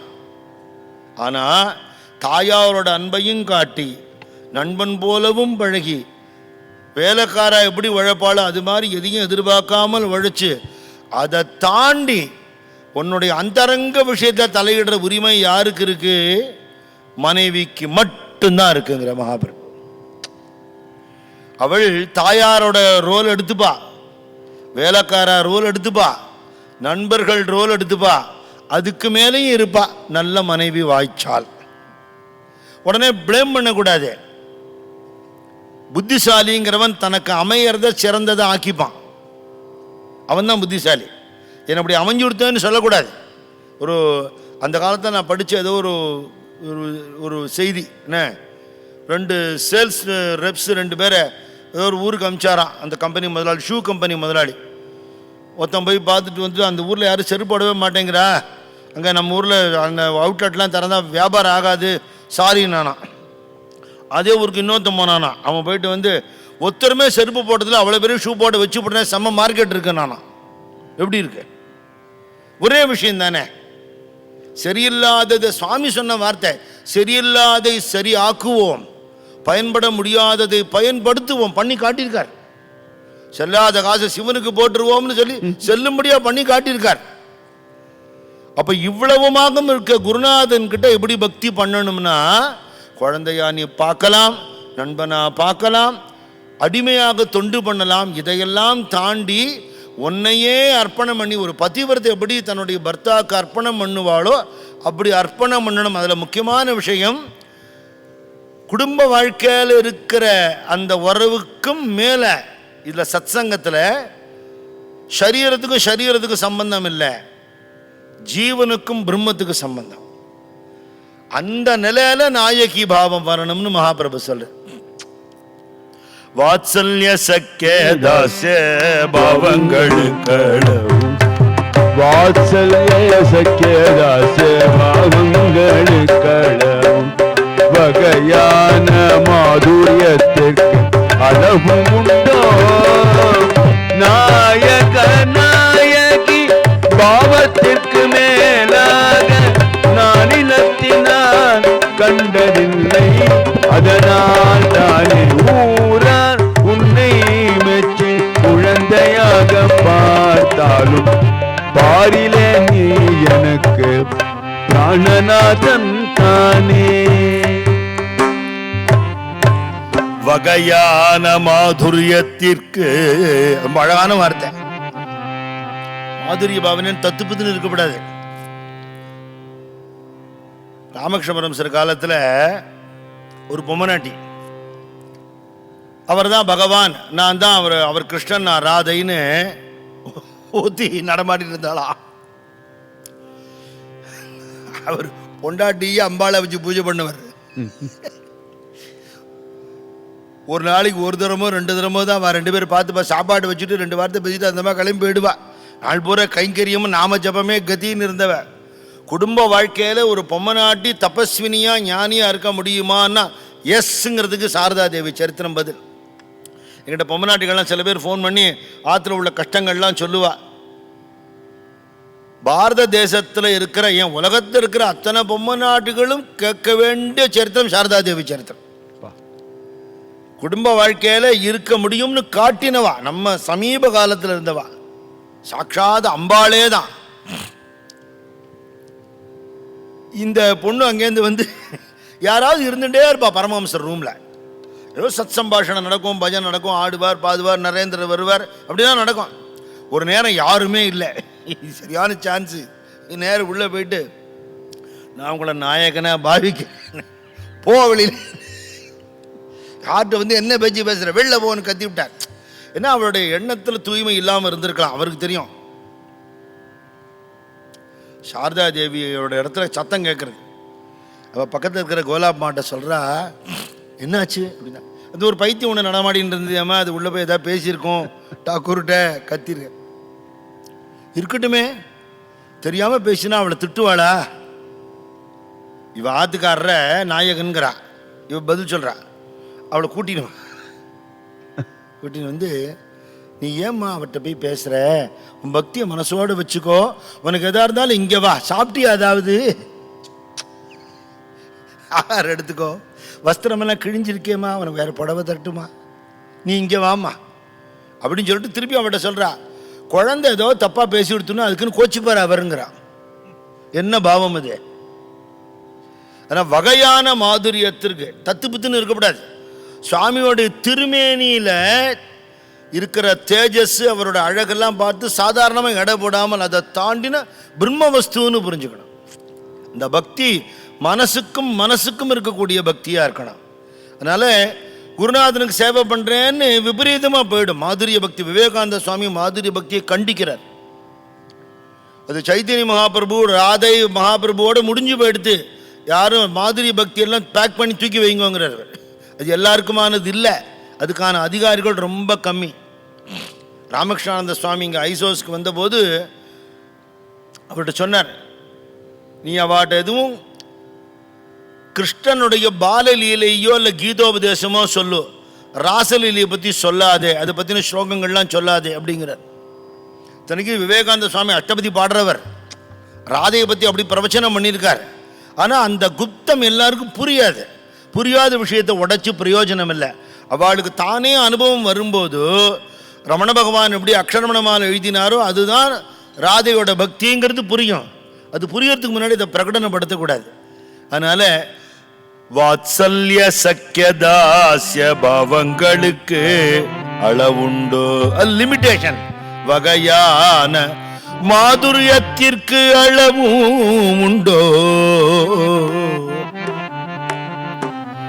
தன்னையே சமர்ப்பணம் பண்ற ஒரு பதிவிரதைக்கு பதி தன்னையே சமர்ப்பணம் பண்றார். Totally surrender. அப்படி ஒரு பவுண்ட்லெஸ் லவ் இருக்கு ஒய்ஃபுக்குன்னா அந்த ஒய்ஃப்ட ஹஸ்பண்ட் எப்படி இருப்பான் இல்லையா? அது மாதிரியான ஒரு பிரேமையினால பகவானை வசப்படுத்துறதுங்கிறத மாதுரிய பக்தி.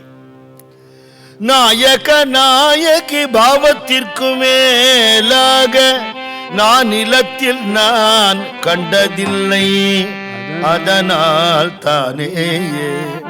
வாஸ்தவத்தில் இந்த பாட்டு பாடும்போது எனக்கு என்ன தோணும்னா, இது சபரியம்மாவோட பக்தியை வச்சுண்டு நான் அப்படி உங்களை பார்க்குறேன், நான் உங்களை பிராணநாதனா பார்க்குறேன்னு தான் இவர் பாடியிருக்கார். ஆனால் இது எப்படி தோணும்னா, அஷ்டபதி பாடுறோம் இல்லையோ, அந்த 24 அஷ்டபதி பாடுறதுக்கு முன்னாடி ஜெயதேவ சம்பளம் ஒரு அழகான கதை சொல்கிறார். அஷ்டபதியில் ராசலீல ராதையும் கிருஷ்ணன் ஆடினான்னு நம்ம இந்த சித்திரப்படங்கள் சினிமாவெல்லாம் வச்சுன்னு தப்பு தப்பாக புரிஞ்சுக்கிறோம். அது பூரா ரகசியம்.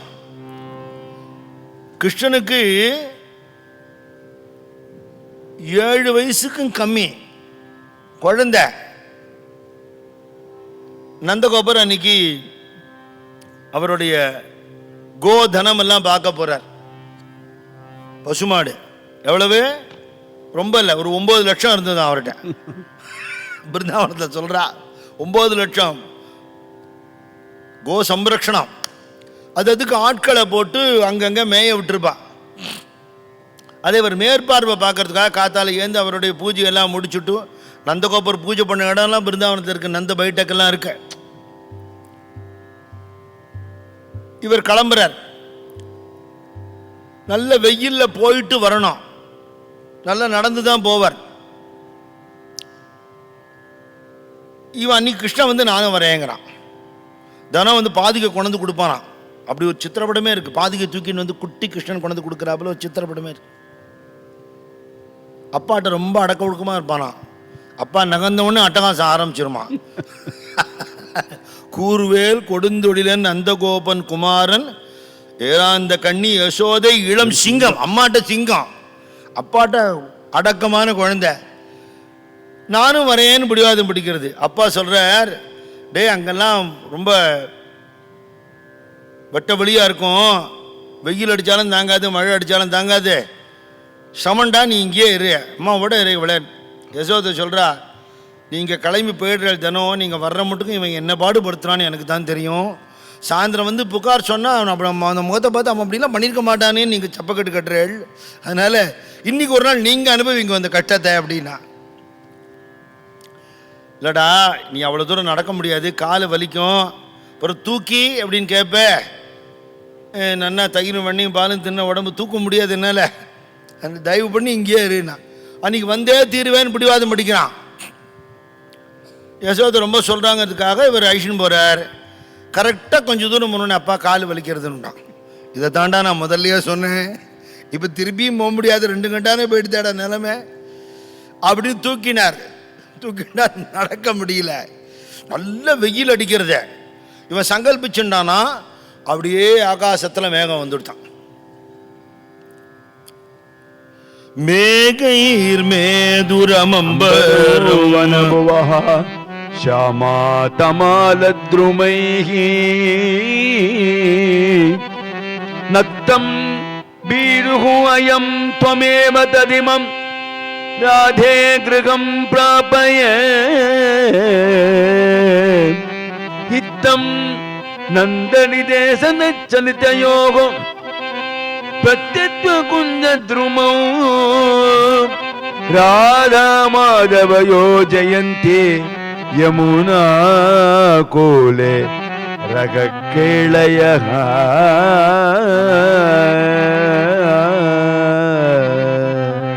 இது சொல்லிட்டுதான் அஷ்டபதி பாடுவா, இது சொல்லிதான் முடிப்பா. அந்த மேகம் அப்படியே ஆகாசம் பூரா பரவிடுத்து, கருமேகம். தவால விருட்சங்கள் நிறைய இருக்கு, அதோட அடியில் ஒரே இருட்டு.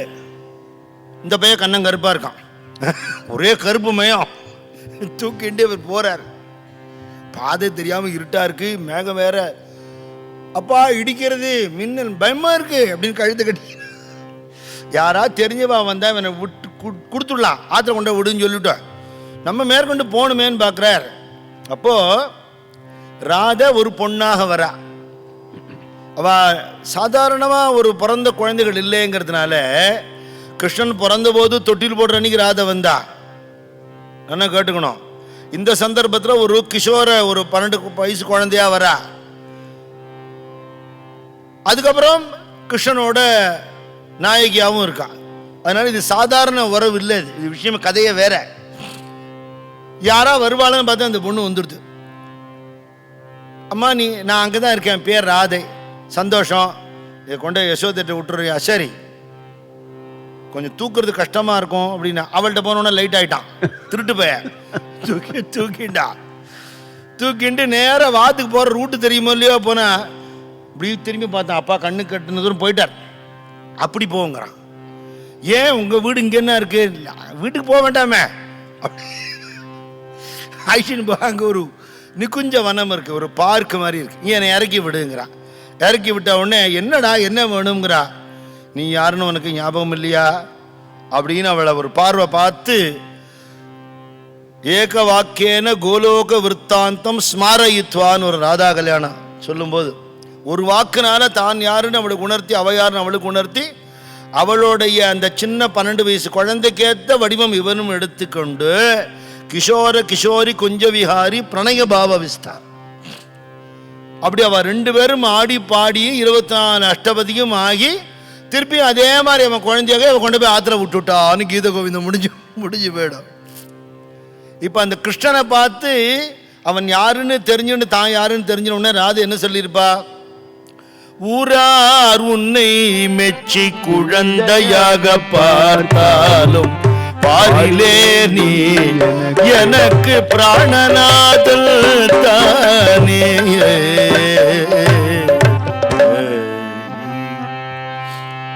அப்படி கோகுலத்தில் கோபிகைகள் கோபாலனை கொண்டது போல்.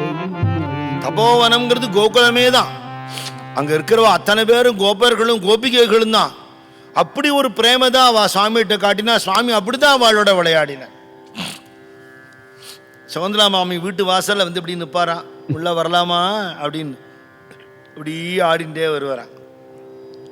ஸ்வாகத்தம் கிருஷ்ணா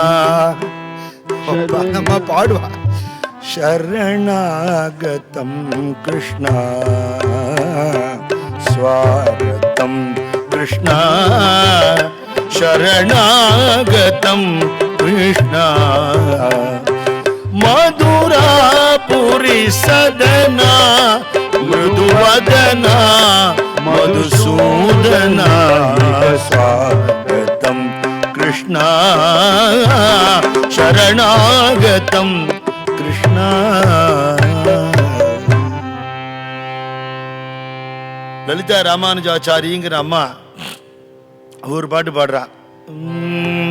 கண்ணா கண்ணா ஞானானந்த கண்ணா என்னிடம் நீ அன்புடன் ஓடிவா, பால் தயிர் வெண்ணையும் இன்னமோதமும் இங்கே உனக்கென நான் வைத்தே வேண்டி நின்றேன் கண்ணா கண்ணா ஞானானந்த கண்ணா என்னிடம் நீ அன்புடன் ஓடிவா, உன்முகம் வாடினால் என் உயிர் தாழுமோ, உன்னை விட்டு ஒரு கணம் வாழத்தான் தோன்றுமோ, நீ வேறு நான் வேறு என்பதும் சரியாமோ, நீ இன்றேல் நான் இல்லை என்பதே உண்மையாகும் கண்ணா கண்ணா ஞானானந்த கண்ணா என்னிடம் நீ அன்புடன் ஓடிவா. விண்ணும் நீ மண்ணும் நீ எண்ணும் எண்ணம் நீ எங்கும் நிறைந்திருக்கும் பிரம்ம வஸ்துவும் நீ. வா வைஷ்ணவா. சுவாமியை அவர் சித்தியார்த்து ஒரு 5-6 வருஷம் முன்னாடி பார்த்து பழகி சாமி பரபிரம்மம்னு புரிஞ்சுட்டு பாடினான். ஆதி நீ அந்தம் நீ அனைத்து உயிர்களும் நீ அழிவில்லா ஞான ஆனந்த பொருள் நீயே கண்ணா கண்ணா ஞானானந்த கண்ணா என்னிடம் நீ அன்புடன் ஓடிவா. கோவிந்தபுரத்தை தான் டோலோத்சவ பாட்டு. சுவாமியை கூப்பிடுறதுக்காக இந்த பாட்டு. அது மாதிரி பால் நைவேத்தியத்துக்கு ஒரு பாட்டு எழுதியிருக்கா, படுத்துக்கோங்கிறதுக்கு ஒரு பாட்டு, ஊஞ்சல் ஆட்டத்துக்கு ஒரு பாட்டு எழுதியிருக்கா. ஒத்தொத்தருக்கும் அப்படி பாவிச்சிருக்கா சுவாமி, அப்படி உணர்ந்திருக்கா. கருங்குளத்திலேருந்து வந்த மீரா கிருஷ்ணமூர்த்திங்கிற பக்தருக்கு சாட்சாத் பாலகிருஷ்ணனாகவே சுவாமி தரிசனம் கொடுத்துருக்கேன். சொல்லியிருக்கேன், விஜயத்திலையும் சாகரத்தையும் அந்த இன்சிடென்ட் சொல்லியிருக்கேன். சாமி அறையில் படுத்துட்டு இருக்கார். பாதி ராத்திரி ஏதாவது நமக்கு தரிசனங்களோ அனுபவமோ ஏற்பட்டால் என்ன செய்வோம்னார் சுவாமி. என்னது சொல்ல முடியும் பதில் இதுக்கு? என்னோட பாக்கியம்னார். இப்படி சொன்னதுக்கு அப்புறம் ஏற்கனவே சுவாமி ரூமில் சுவாமி கட்டு கீழே படுத்துக்க சொல்லியிருக்காரு. தூக்கம் வருமோ எங்கேயாவது? தூக்கம் வராது. இதில் இப்படி வேற சொல்லிவிட்டாரே, ஒரு ஆனந்தத்தில் இருக்கார். அப்புறம் நான் வந்த களைப்பில் அவர் அறியாமல் தூங்கிட்டார். திடீர்னு கொலுசு சத்தம் கேட்டுது.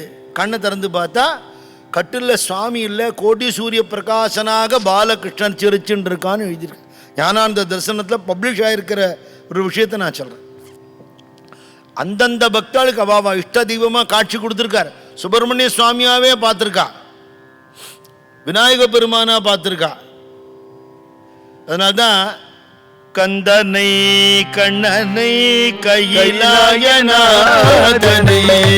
கந்தனை கண்ணனை கையிலாயநாதனை, கௌரியை கணபதியை நான் கண்டதில்லை. தெய்வம் எல்லாம் எனக்கு தேவானி ஒருவனே, தெய்வம் எல்லாம் எனக்கு தேவானி ஒருவனே, தேவாதி தேவா ஹரிதாசனை காவாவா, தேவாதி தேவா ஹரிதாசனை காவாவா. சத்குரு ஞானானந்தா தஞ்சம் தஞ்சம் சரணாரவிந்தமே தமியனுக்காதாரம். சத்குரு ஞானானந்தா தஞ்சம். அந்த தெய்வங்கள்லாம் நான் விக்கிரக ரூபமாவோ சித்திரப்படமாவோ பார்த்துருக்கேன். தெய்வம் இல்லைன்னு சொல்லலை, நம்புகிறேன். ஆனால் அந்த தெய்வங்களை பார்க்கறதுக்கான உபாசனா பலம் தபஸ் என்கிட்ட இல்லை. என்னுடைய நிலைமை தெரிஞ்சுட்டு எனக்காக ஒரு ரூபம் எடுத்துன்னு இறங்கி வந்த அந்த கருணை வடிவம் எனக்கு இது போருமே, எனக்கு இதில் எல்லாமே இருக்கேன்னு பார்த்துட்ட ஒரு திருப்தி. அதனால கிருஷ்ணனா பார்த்தவா, ரங்கநாதரா பார்த்தவா அதெல்லாம் சொல்றார். கோகுலத்தில் கோபிகைகள் கோபாலனை கொண்டது போல் கோதையும் அரங்கனையே கொண்டு சேர்ந்தாள் அல்லவோ. சூடி கொடுத்தாள், பாடியும் கொடுத்தாள். அவ அன்னைக்கு ரங்கநாதருக்கு போட்ட மாலை அவ காலத்துல இருந்தது, இப்ப இல்ல. அவ பாடின திருப்பாவை இன்னைக்கும் இருக்கு, நாச்சியார் திருமொழி இன்னைக்கும் இருக்கு. அப்படி வாடாத மலர் அப்படின்னு சொல்றது அந்த ஞானமணி மாலை, வாடாத மலர். நேற்று கூட ஒரு அம்மா வந்திருந்தா, சித்தலிங்க மடத்தில் மகிழ மரத்துலேருந்து மகிழும் பூவெல்லாம் விழும். நாங்கள்லாம் உட்காந்து அழகாக கோத்து கொடுப்போம். சின்ன சின்ன பொண்கள் நாங்கள்லாம் கோத்து கொடுக்குற மாலையை சுவாமி போட்டுண்டு எங்களுக்கு பிரசாதமாக கொடுப்பாருங்க நேற்று சொன்னான். ஒரு பாக்கியம், எவ்வளோ சௌலபியம், எப்படிலாம் பழகியிருக்கார் ஒருத்தரோடையும். அப்படி பகவானுக்கு மாலை கட்டி கொடுத்து தன்னையே அந்த மாலையாக சமர்ப்பணம் பண்ணி ஆண்டாள் அடைஞ்சு விட்டாளே.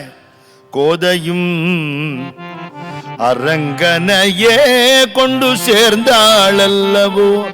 நாம சங்கீர்த்தனம் பண்ணினா என்ன கிடைக்கும்ங்கிறதுக்கு ஆண்டாள் பிரமாணம். ஸ்ரத்தையோட பக்தியோட வடிகாத்தால எழுந்திருந்து பகவானை நினைச்சுண்டு ஸ்நானம் பண்ணிட்டு கோபிகைகள் அப்படி காத்தியாயினி விரதம் இருந்தாலோ அப்படி பகவானே எனக்கு பதியாகணுங்கிற ஒரு விரதம் இருந்து, லௌகீக பிரார்த்தனை இல்லை, சின்ன 5 வயசு குழந்தை ஆண்டாள் இந்த விரதமெல்லாம் இருக்கிறதே. அத்தனை சிறுமிகளையும் கூப்பிட்டு எல்லாருக்கும் பக்தியை உண்டாக்கி, இதான் ஆச்சாரிய புருஷாளோட வேலை. தன் வரையில் ஆயிடுத்துன்னு நினைக்காமல் அவ்வளோ பேருக்கும் பக்தி உண்டாகணும்னு பாடுபடுறது. அத்தனை பேருக்கும் தூங்கி இருக்கிற ஜீவன்களை எழுப்பி, எல்லே இளங்கிளிய இன்னும் உறங்குதியோ அப்படின்னு எல்லாரையும் எழுப்பி விட்டு அத்தனை பேரையும் சத் சங்கத்தை ஈடுபடுத்தி இத்தனையும் பண்ணினா எப்படி நாம சங்கீர்த்தனம் பண்ணணும்னு சொல்லித்தரா. நெய்யுண்ணோம் பாலுண்ணோம் நாட்காலே நீராடி மகிழ்ட்டு எழுதோம் மலரிட்டு நாம் முடியோம் செய்யாதன செய்யோம் தீக்குறளை சென்றோதோம்னு வம்பு பேச மாட்டோம், வேண்டாத காரியங்கள் பண்ண மாட்டோம், சத் சங்கத்துக்கு வரும்போது அலங்காரம் பண்ணிக்க மாட்டோம். அண்டர்லைன். நீ பகவானை பார்க்க போற, பகவான் உன்னுடைய அந்தரங்கத்தை பார்க்க போறார், மனசை பார்க்க போறார். என்னத்துக்கு அலங்காரம்? யாருக்கு அலங்காரம்? ஆண்டாள் பாடுறா, மையிட்டு எழுதோம் மலரிட்டு நான் முடியும். அங்கதான் மெனக்கிட்டு சத்சங்கத்துக்கு போறேன்னா ஒரு சீப்பை எடுத்து வழுக்கத்தலையில் இருக்கிற 4 முடியை வாரின்னு இருப்பான் உட்காந்து, இல்லாத இதுக்கு டை அடிச்சுட்டு இருப்பான். எவ்வளவுதான் இவ டை அடிச்சு மேக்கப் போட்டுட்டாலும் வயசானவாங்கிறது நான் தெரிஞ்சிட போகிறது.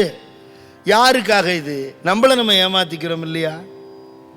சுவாமிகிட்ட எல்லாத்தையும் உதறிட்டு அவர் தரிசனம் பண்ணுறதுக்கு போகிறோம். என்னை ஏற்றுக்கோ பகவானே, இந்த சிறையிலேருந்து என்னை விடுபடுத்தி உன்னோட சரணத்தில் சேர்த்துக்கோ. இது மரணம் இல்லை, என்ன புரிஞ்சுக்கணும். முக்திங்கிறது மரணம் இல்லை. சரீரத்தோடு இருக்கிற போதே பகவானோட கலந்த ஆனந்த நிலை, அதை மகான்கள் தான் வர்ணிக்கிறா. நமக்கு அனுபவம் இல்லையே இல்லையா? சரீரத்தோடு இருக்கிறதையே தேகி அசூனி தூ விதேகிங்கிற துக்காராம் மகாராஜ். உடம்புல இருந்து கொண்டே நான் விதேகியா போயிட்டேங்கிற. அப்படி நிலைமை இருந்திருக்கேன், ஞானிகளுக்கு மகான்களுக்கு இருந்திருக்கேன். எத்தனை பெரியவா அப்படி இருந்திருக்கா நம்ம பார்க்குறோம், பார்த்துட்டு இருக்கோம் இன்றைக்கும் மகான்களை. இப்போ அந்த நிலையில் சரீரம் இருக்கட்டும், என்னைக்கு பிராரப்தம் டேட், எக்ஸ்பைரி டேட் அது வரலும் இருக்கட்டும். அது வரலு லௌகீக பந்தங்களில் வீணா போன விஷயங்களில் மனசை செலுத்தாமல் உனக்கு என்ன வேலை கொடுத்துருக்காளோ அந்த ப்ரிஸ்கிரைப்டு ஒர்க்கை மட்டும் பண்ணிட்டு, உனக்கு கொடுக்குறது கடமையை மட்டும் பண்ணிட்டு, கிரகஸ்த தர்மத்தை விட்டு போன்னு யாருமே சொல்லலை. சாமியோட தபோவன பாட்டு பூரா அதுதான். மாய பிரபஞ்சமதில் மோகம் கொண்டலைந்திடாமல் நிலையற்ற வாழ்க்கை இதனை நித்தம் என கொண்டிடாமல் பாவியன கொண்டு மனம் சேர்த்து வைத்திடாமல் என்று கேட்போர்க்கு தான தர்மம் பல செய்து குருநாதன் திருவடியை நாடு. ஞானானந்த குருநாதன் திருவடியை நாடு. பார்த்து எத்தனையோ விஷயங்கள் மாறி போயிடுது. பார்த்தவா பாதி பேர் இல்லை, நம்மளுமே மாறி போயிட்டோம். ரொம்ப வருஷம் முன்னாடி யாரையா பார்த்துட்டு அவளை திருப்பி பார்த்து என்ன இப்படி உனக்கு வயசாகிடுதேங்கிறான். உன் முகத்தை நீ கண்ணாடியிலே பார்த்துக்கிறது இல்லைன்னு அவன் திருப்பி கேட்பான். நம்மளை மாறி போயிடுத்து, மாறிண்டே இருக்கு. ஒரு நாள் மொத்தமாக இல்லாமல் போயிட போகிறது. இதெல்லாம் பார்க்குறோம். இதுதான் மாயைன்னு சொல்கிறது. இருக்காப்புல இருக்கு, ஆனால் இல்லாமல் இருக்க போகிறதுங்கிறதுனால. அப்போது ரமண பகவான் சொல்லுவார், ஸ்க்ரீனில் போகிற சீன்ஸ் எல்லாம் மாறிடும், ஸ்க்ரீன் மாறாதும்பார். அப்படி அதிஷ்டான சத்தியமான பகவான் தான் சாஸ்வதம், சத்தியம். அந்த சைத்தன்யம் நமக்குள்ளே இருக்குங்கிறதுனால உள்ளுக்குள்ளே இருக்கிறத தேடி அடையறதுக்கு உண்டான மனம ஒருமைப்பாடு வர்றதுக்காக தான் சத்சங்கத்துக்கு போகிறோம். சத்சங்கத்துக்கு போனால் கான்சன்ட்ரேஷன் வரும். அந்த கான்சன்ட்ரேஷனோட உள்ளுக்குள்ளே உக்காண்டு நாம் நாம சொன்னால் சுவாமியை உணரலாம்னு மகான்கள் அவள் அனுபவத்தினால ப்ரிஸ்கிரைப் பண்ணுறா நமக்கு இல்லையா? குடும்ப வாழ்க்கையில் இருக்கலாம்ங்கிறா, எதையும் விட்டுட்டு போகாதேங்கிறா. சாமிகிட்ட ஒருத்தர் சொன்னார், நான் காடு மலைகளுக்கெல்லாம் போய் தபஸ் பண்ணலான்னு பார்க்குறேன்னு. சாமி சொன்னார், எங்கே போனாலும் உன் மனசு உன் கூட வருமேன்னார். நீ அட்ரஸ் வேணும், கேர் ஆஃப் அட்ரஸ் இடத்த மாற்றிக்கலாம். சத்ருவே மனசு தானே பாதி, எங்கே நீ தொலைச்சிட்டு போக முடியாது? தொலைக்க முடியுமானா இங்கேயே தொலைக்கலாம் இல்லையா?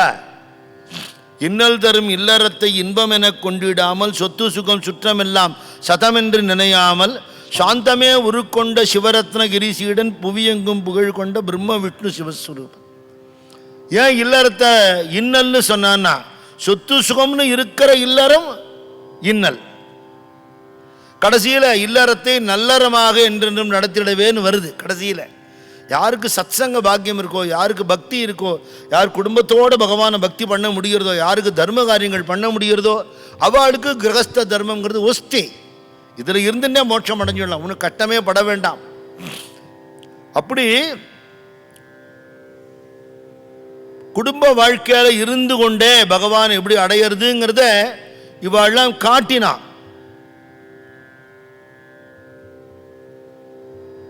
கோபிகைகளில் குடும்பத்திலேயே தான் இருந்துட்டு இருந்தா. யாரும் சன்னியாசம் வாங்கிட்டதா தெரியல.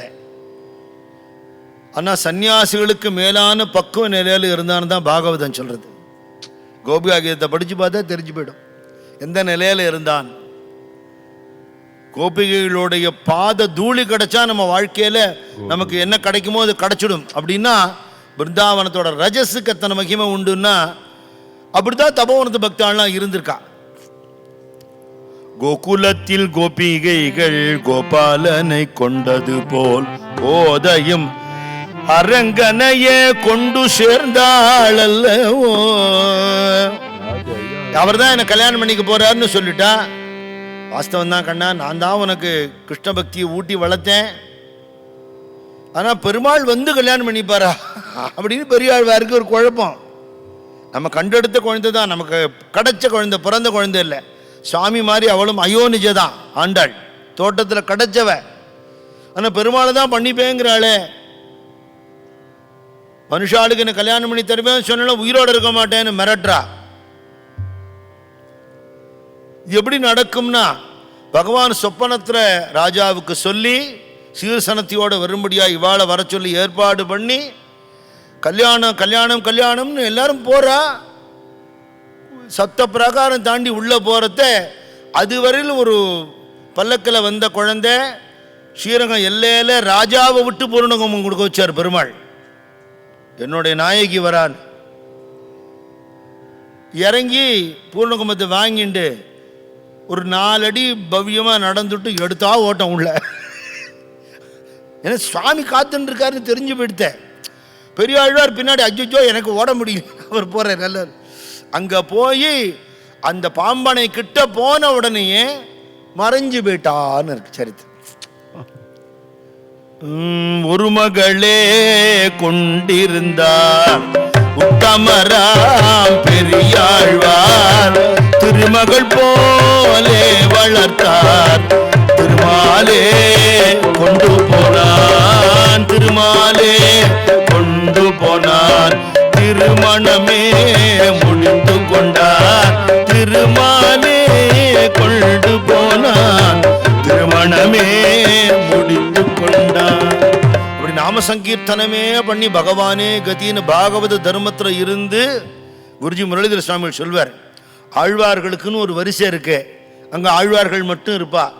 பிராட்டி நாயகின்னு ஒரு வரிசை இருக்கு, அங்க பிராட்டிமார்கள் இருப்பா. ஆழ்வார்கள் வரிசையிலையும் பிராட்டிமார் வரிசையிலையும் ஒத்தி தான் இருப்பா, அது ஆண்டாள் மட்டும்தான். பக்தி பண்ணி பகவானுக்கு நாயகி ஆக முடியும்னு காட்டினவள். எனக்கு அந்த பாவத்தை கொடுன்னு கேட்கிறேன்.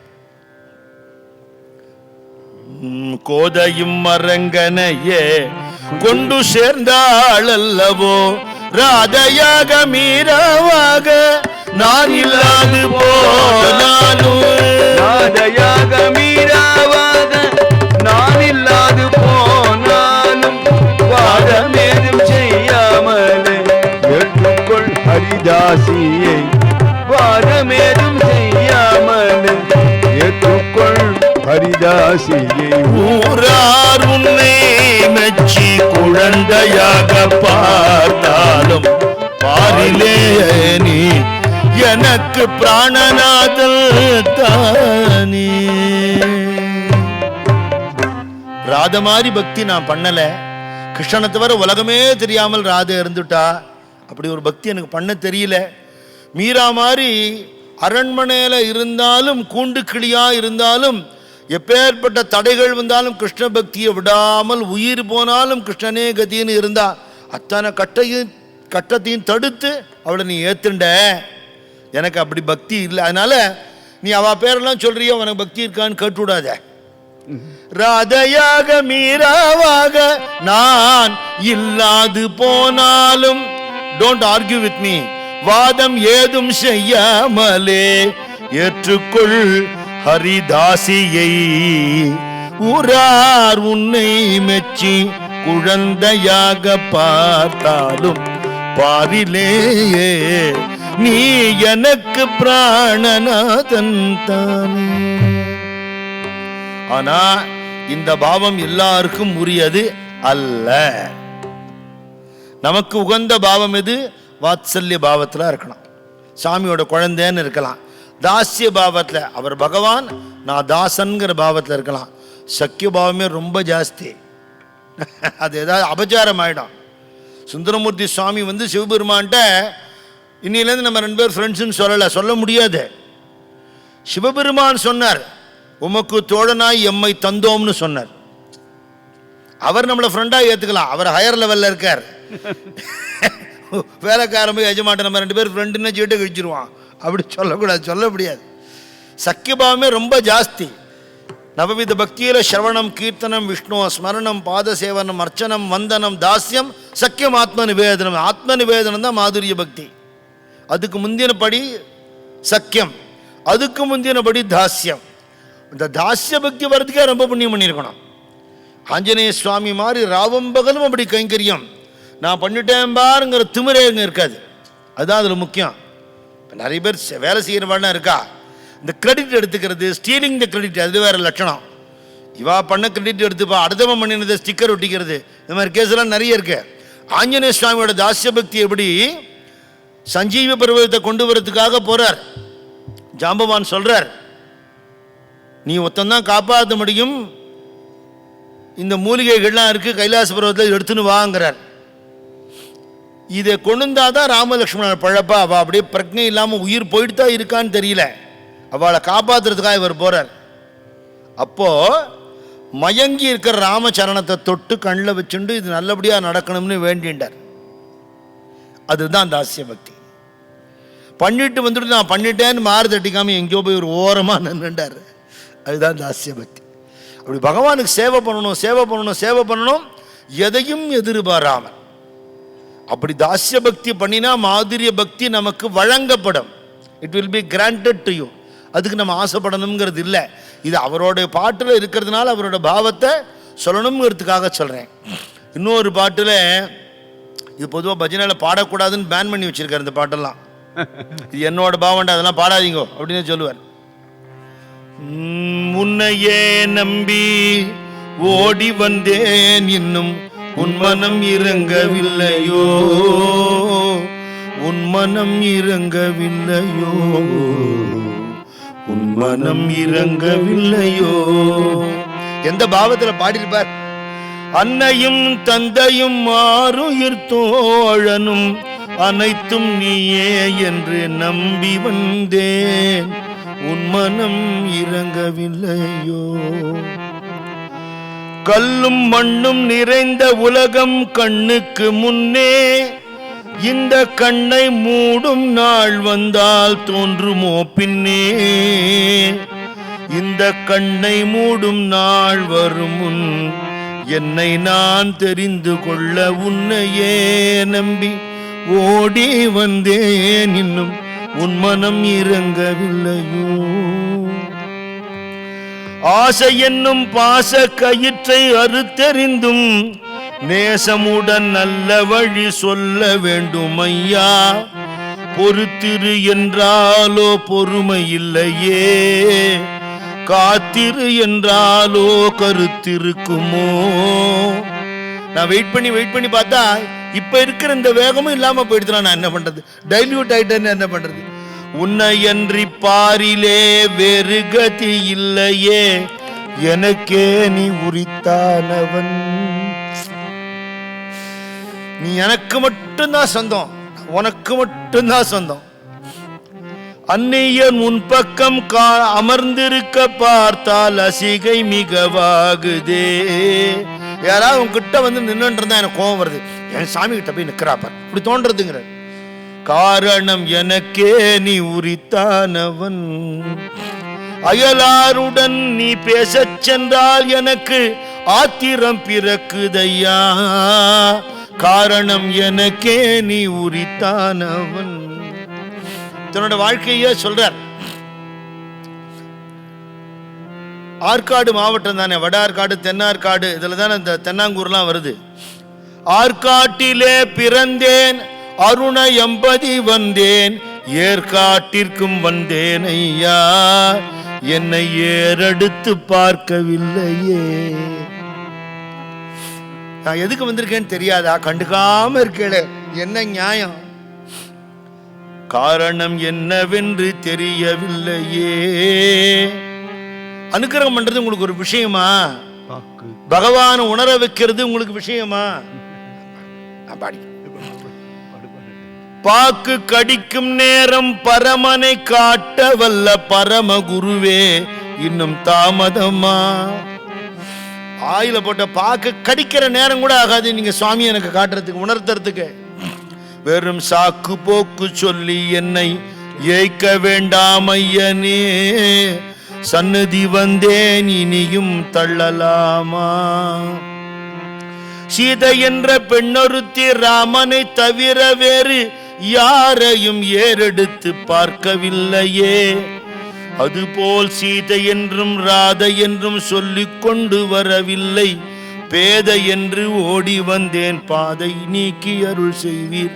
உன்னையே நம்பி ஓடி வந்தேன், இன்னும் உன் மனம் இறங்கவில்லையோ.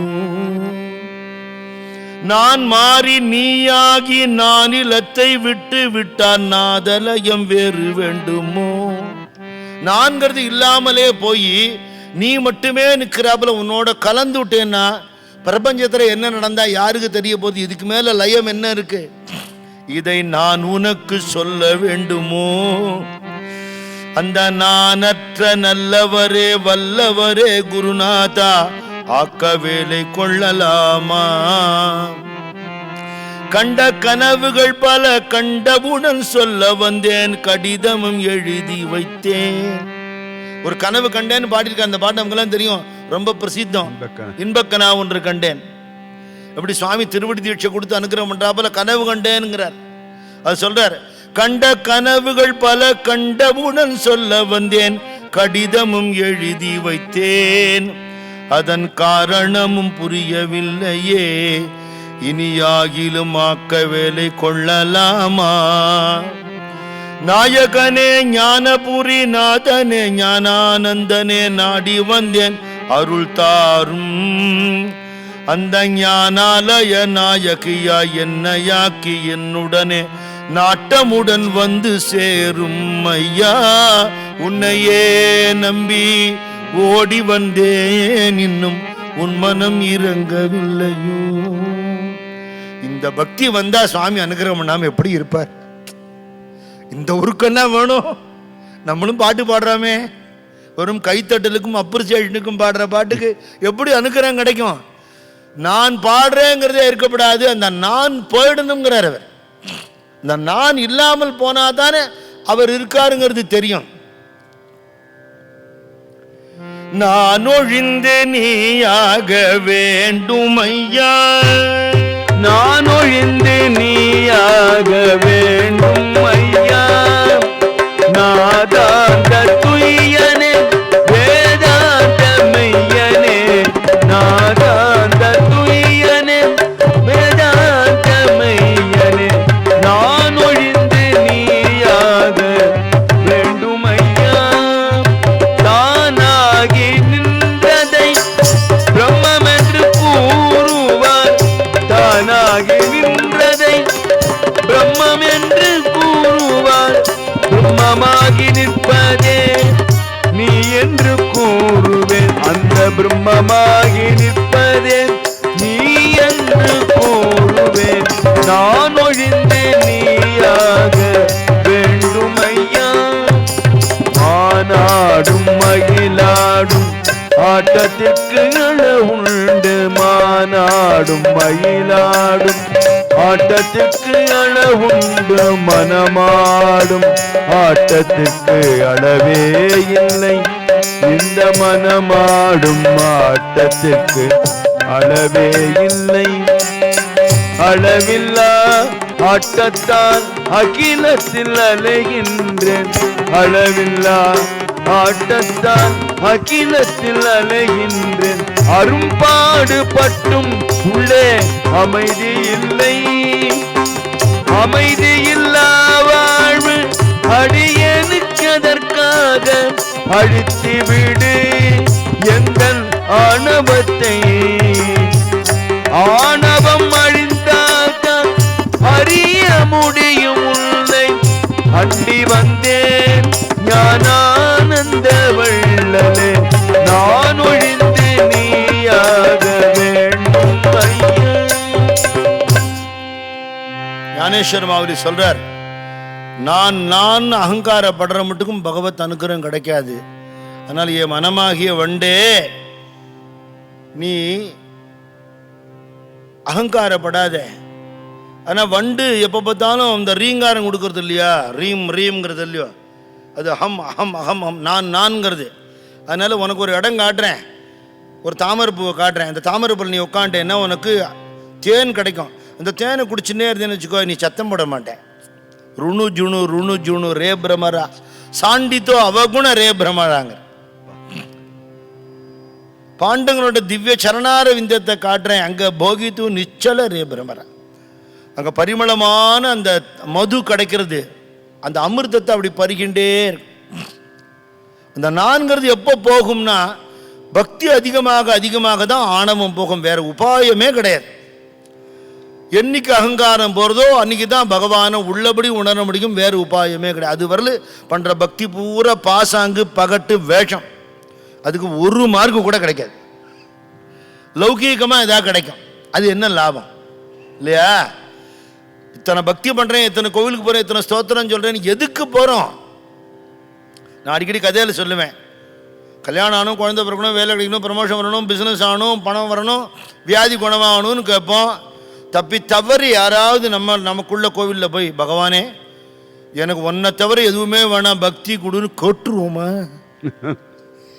ஒரு வேளை கேட்டு அவரும் கொடுத்தேன்னு சொன்ன தொலைஞ்சோன்னு நினைச்சிருவோம் நம்ம. ஆனால் அப்படி இல்லை. பக்தியோடு இருந்தால் எல்லாம் விட்டு போகும்னு போகாது. பக்தியோடு நல்லா சௌக்கியமாக இருந்தவாள்லாம் இருக்க. வல்லபாச்சாரியாள்லாம் பெரிய கிரகஸ்தரவர், ஆச்சாரிய புருஷர், பொண்டாட்டி குழந்தைகளோடு இருந்தவர். அப்பேற்பட்ட புஷ்டி மார்க்க சம்பிரதாயம், சுத்தாத்வைத சம்பிரதாயத்தை ஸ்தாபித்து ஸ்ரீநாத் மந்திர் கட்டினவர், அஷ்டதாசர்களை வச்சுன்னு அப்படி பஜனை சம்பிரதாயத்தை ஏற்படுத்தினவர். இன்னைக்கு நாம் பண்ணுற பிளான் கார்பஸ் பண்ணுறனா நத்திங். எந்த காலத்துலேயோ 500 வருஷத்துக்கு முன்னாடி 365 நாளைக்கு 365 சேட்டை ஸ்பான்சர் பண்ண வச்சார். உங்கள் வம்ச பரம்பரை வருஷத்தில் ஒரு நாள் தான் கிருஷ்ண சேவை கிடைக்கும், ஜாக்கிரதை என்னார். தயவுசெய்து யாருக்கும் கொடுத்துடாதீங்க அப்படின்னு புக் பண்ணிட்டான். இன்னைக்கு அவள் வம்சாவளி தான் பண்ணிட்டு இருக்கா. ஸ்ரீநாத் துவாரா போனவெல்லாம் தெரியும். அத்தனை பட்சணங்கள், நெய் கிணறு, அவாவா நெய்யை கொண்டு கொள்ளிட்டு போ, நெய் கிணறு, அப்படி பக்ஷணங்கள். மதுரையிலேருந்து ஃப்ளைட்டில் தினம் மல்லிப்பூ போகும் இருக்கு. பகவான் எப்படி அர்ச்சாவதார மூர்த்தி எப்படி பூஜை பண்ணணும்னு காட்டினார். கிரகஸ்த தர்மத்தில் தான் இருந்தார். தியாகராஜ சுவாமிகள்லேருந்து எத்தனை உதாரணம் காட்டலாம், நாயன்மார்கள் எவ்வளோ உதாரணம் காட்டலாம். அத்தனை பேரும் குடும்பத்தில் இருந்தே ஸ்ரீதர் ஐயாவாளா இருக்கட்டும், ஏகநாத் மகாராஜா இருக்கட்டும், அப்படிதான் இருந்து காட்டினாலே. ஆனால் கிரகஸ்த தர்மம் விட்டு போகாது, குடும்பம் விட்டு போகாது. பக்தி வந்தால் எல்லாத்துக்குமே ஒரு ஃப்ராக்ரன்ஸ் கிடைக்கும், வாழ்க்கை இன்னும் நல்லா இருக்கும். இருக்கிற வாழ்க்கை குடும்பத்தில் எத்தனை பேருக்கு பக்தி வருதோ அந்த அளவுக்கு வாழ்க்கை நல்லா இருக்கும். அப்போ அதுதானே இதுக்கு சாரம். அப்போ அது கிடைக்கணும்னா என்ன பண்ணணும்? அகங்காரத்தை விடணும். அகங்காரங்கிறது ஒரு அபத்தம்ங்கிறார் சுவாமி. சுவாமி ஒருத்தர் கொஞ்ச நாள் இருக்க சொல்லிட்டார். இல்லை சுவாமி வேலை இருக்குது, பிஸ்னஸ் இருக்குது, நான் போகணும்னார். சுவாமி சிரிச்சுண்டே, கோபுரம் தாங்கி பொம்மைன்னு பார்த்தது உண்டா? உண்டு. எங்கே இருக்கோம்? கோபுரத்தில் இருக்கோம். எப்படி இருக்கும்? கோபுரத்தில் 2 வாரமும் அந்த வாரமும் இப்படி வச்சிருப்பா. எப்படி இருக்கும்? கோபுரத்தை தாங்கிறாப்புல இருக்கும். நிஜமா அந்த பொம்மை கோபுரத்தை தாங்கிறதா, கோபுரம் பொம்மையை தாங்கிறதா?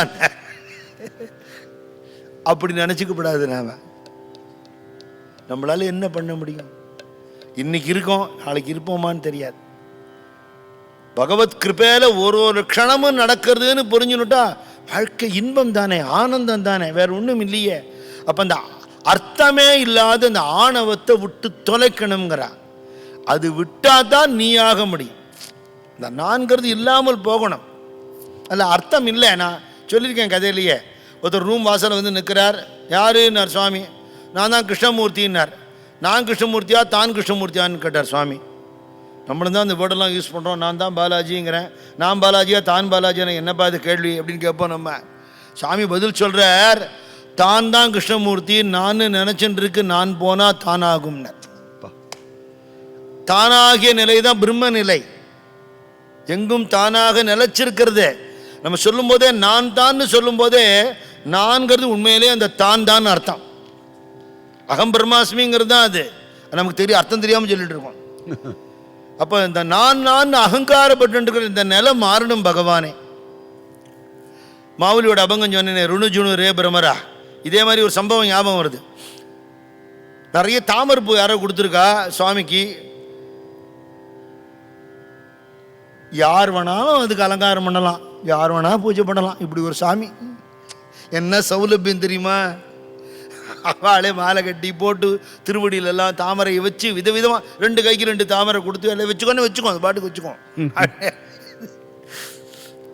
அப்போது சாயி பாலகிருஷ்ணங்கிற மாமா எழுதியிருக்கார். அவரும் நானும் ஹரிதாஸ் சுவாமியோட ரொம்ப நண்பர்கள்னு எழுதியிருக்கார். பாடுவோமேன்னு. சாமிக்கு எப்போ நாம சங்கீர்த்தனை கேட்டுட்டே இருக்கணும். உடனே நாராயண தீர்த்த தரங்கம் பாடுறா. க்ஷேமோ குரு கோபால சந்ததோ மம க்ஷேமோ குரு கோபால காமம் தவ பாத கமல பிரமரி பவது ஸ்ரீமல் மம மானசோ மதுசூதன க்ஷேமோ குரு கோபால சந்ததம் மம க்ஷேமோ குரு கோபால. இந்த பாட்டு பாடின உடனே காமம் தவ பாத கமல பிரமரி பவது. இன்னொரு தினம் பாடலாமே. காமம் தவ பாத கமல பிரமரி பவது. இன்னொரு தினம் பாடலாமே. திருப்பியும் திருப்பியும் திருப்பியும். அவன் என்ன நினைச்சுட்டா, நம்ம ஏதோ தப்பா பாடுறோம் போல் இருக்கு, வார்த்தை பிரிக்கிறது ஏதோ தப்பு பண்றோம், சாமி கரெக்ட் பண்ணார் அப்படின்னு 3-4 தினம் பாடினதுக்கப்புறம் அப்படி சாமி முகத்தை பாட்டு சாமியை நிறுத்தினார். அது அர்த்தம் தெரியுமா? காமம்னா ஆசை.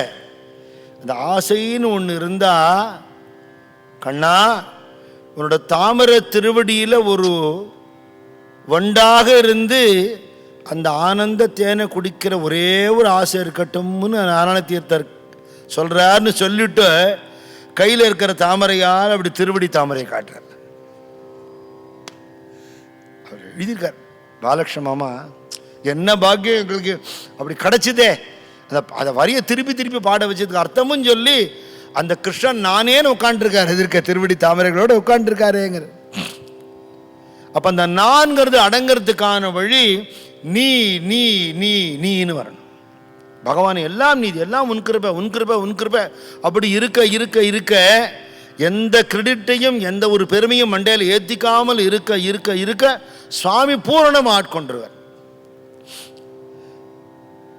அச்சுததாசரோட பாட்டு நான் யாரோ நீ யாரோ நடுநிலை தான் யாரோன்னு ஒரு பாட்டு, அதை இன்ஸ்பிரேஷனாக வச்சுட்டு தான் இந்த பாட்டு எழுதினார்.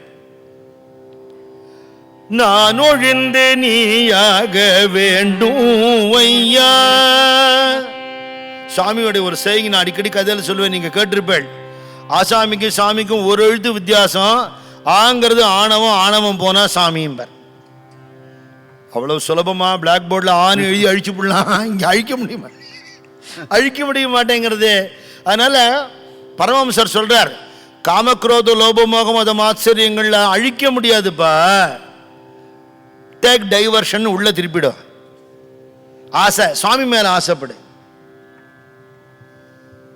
கோபம், இன்னும் எனக்கு பக்தி வரலையா, இப்படி இருக்கேனே அப்படின்னு உன் மேல கோபப்படு. பகவான் மேல மோகமா இரு. பகவானுக்கு உண்டான வாழ்க்கையில ஒரு க்ஷணமும் லௌகீக வாழ்க்கைக்கு செலவிக்கிறதுக்கு கருமையா இரு, லோபியா இரு. பி எ மைசர். உன்னுடைய பணமோ காசோ அறிவோ திறமையோ எல்லாம் சுவாமிக்காகவே லௌகீக வாழ்க்கையில் செலவழிக்க வேண்டி வருது. சில பேர் ஒரு 10 ரூபா நோட்டு எடுத்து திரின்னு திரிப்பான் சத்சங்கத்துக்கு கொடுக்கறதுக்கு. அப்படி பி எ மைசருங்கிறார். இதுல மதம் திமிரு என்ன?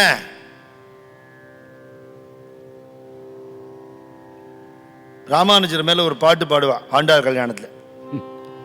பப்பமெனத்திகள் பைங்கழல் முந்தன் பல்லவமே விரலும் பாவனமாகிய பைந்துவராடை பதிந்த மருங்கழகோ முப்பொறி நூலும் முன் கையில் ஏந்திய முக்கோல் தன்னழகோ முன்னவ தந்திடு மொழிகள் நிறைந்திடு முருவல் நிராகழகோ கற்பகமே விழி கருணை பொழிந்திடு கமல கண்ணழகும் காரிசுதன் கடல் சூழிய முடியும் கனன சிகை முடியும் எப்பொழுதும் யதிராஜன் வடிவழகன் இதயத்துள வருவதால் இல்லை எனக்கெதிர், இல்லை எனக்கெதிர், இல்லை எனக்கெதிரே. ராமானுஜருடைய சொரூபம் என் ஹிருதயத்தில் இருக்க, எனக்கு சமம் யாரும் இல்லை அப்படின்னு சொல்லலாம். நான் குருநாதனோட பக்தன், எனக்கு என்ன கவலை, என் சுவாமி இருக்கார் அப்படின்னு அந்த இடத்துல கம்பீரமா இருங்கிற. அப்ப அந்த 6 சத்துருக்களையும் 6 நண்பர்களாக மாத்திக்கோ. அந்த அகங்காரத்தை அடியோடு விடும் பொழுது பாக்கி என்ன இருக்கு, அவர் மட்டும்தான் இருக்கார். நம்மளுடைய அவகுணங்கள் நமக்கு தெரியும், we can list it out. ஏன்னா அடுத்தவா குறையெல்லாம் நல்லா தெரியறது இல்லையோ, அந்தரங்கமா நம்ம குறைகளை ஒன்னொன்னா கழிச்சுண்டே வந்து பகவானுடைய உத்தம குணங்கள் இருக்கு இல்லையா, அந்த குணங்களை கொஞ்சம் கொஞ்சமா உள்ள வாங்கிண்டால் நான் ஒழிந்து நீயாகத்தான் ஆகணும், அவ்வளவுதானே. அத்வைத நிலைங்கிறது ஜீவன் பிரம்மமாறுதுங்கிறது என்ன சுவாமி சொல்றார். உமியோட கூடின அரிசி நெல்லு, உமி நீங்கின நெல்லு அரிசி, உபாதியோடு கூடின சிவன் ஜீவன், உபாதி நீங்கின ஜீவன் சிவன்கிற, அவ்வளவுதான் விஷயம். அந்த மேல இருக்கிற அந்த உமி நீங்கணும். அது ஓயாம சத்சங்கத்துல இருந்து இந்த ராதா கல்யாணத்துல உரல் வழக்க வச்சு குத்துவா, அல்லோ நேரே டல்லோ சீதா கல்யாணம் அப்படி பண்ணுவா இல்லையா. அது மாதிரி சத்சங்கத்தில் ஈடுபட்டு நாம சொல்லி சொல்லி பணிவு கொண்டு கைங்கரியம் பண்ணி மகான்கள் சரித்திரத்தை படிச்சும் கேட்டும் மனசை உயர்த்திண்டு ஆணவத்தை நீக்கிட்டால் அந்த பிரம்ம நிலை வந்துடுங்கிற. தானாகி நின்றதை பிரம்மம் என்று கூறுவார். தானாகி நிற்கக்கூடிய எங்கும் நிலவி இருக்கிற பரபிரம்ம ஸ்வரூபத்தை வேதங்கள் உபனிஷத்தெல்லாம் பிரம்மம் பிரம்மம்னு சொல்றது. எனக்கு அது தெரியல சுவாமி. இந்த பிரம்மம்னு ஒன்று இருந்தா அது நீதான். பிரம்மமாகி நிற்பதே நீ என்று கூறுவேல், நான் ஒழிந்து நீயாக வேண்டும் ஐயா. திருச்சியில சீனிவாச ஐயர்னு ஒரு ரிட்டையர்டு தாசில்தார் இருந்தார்.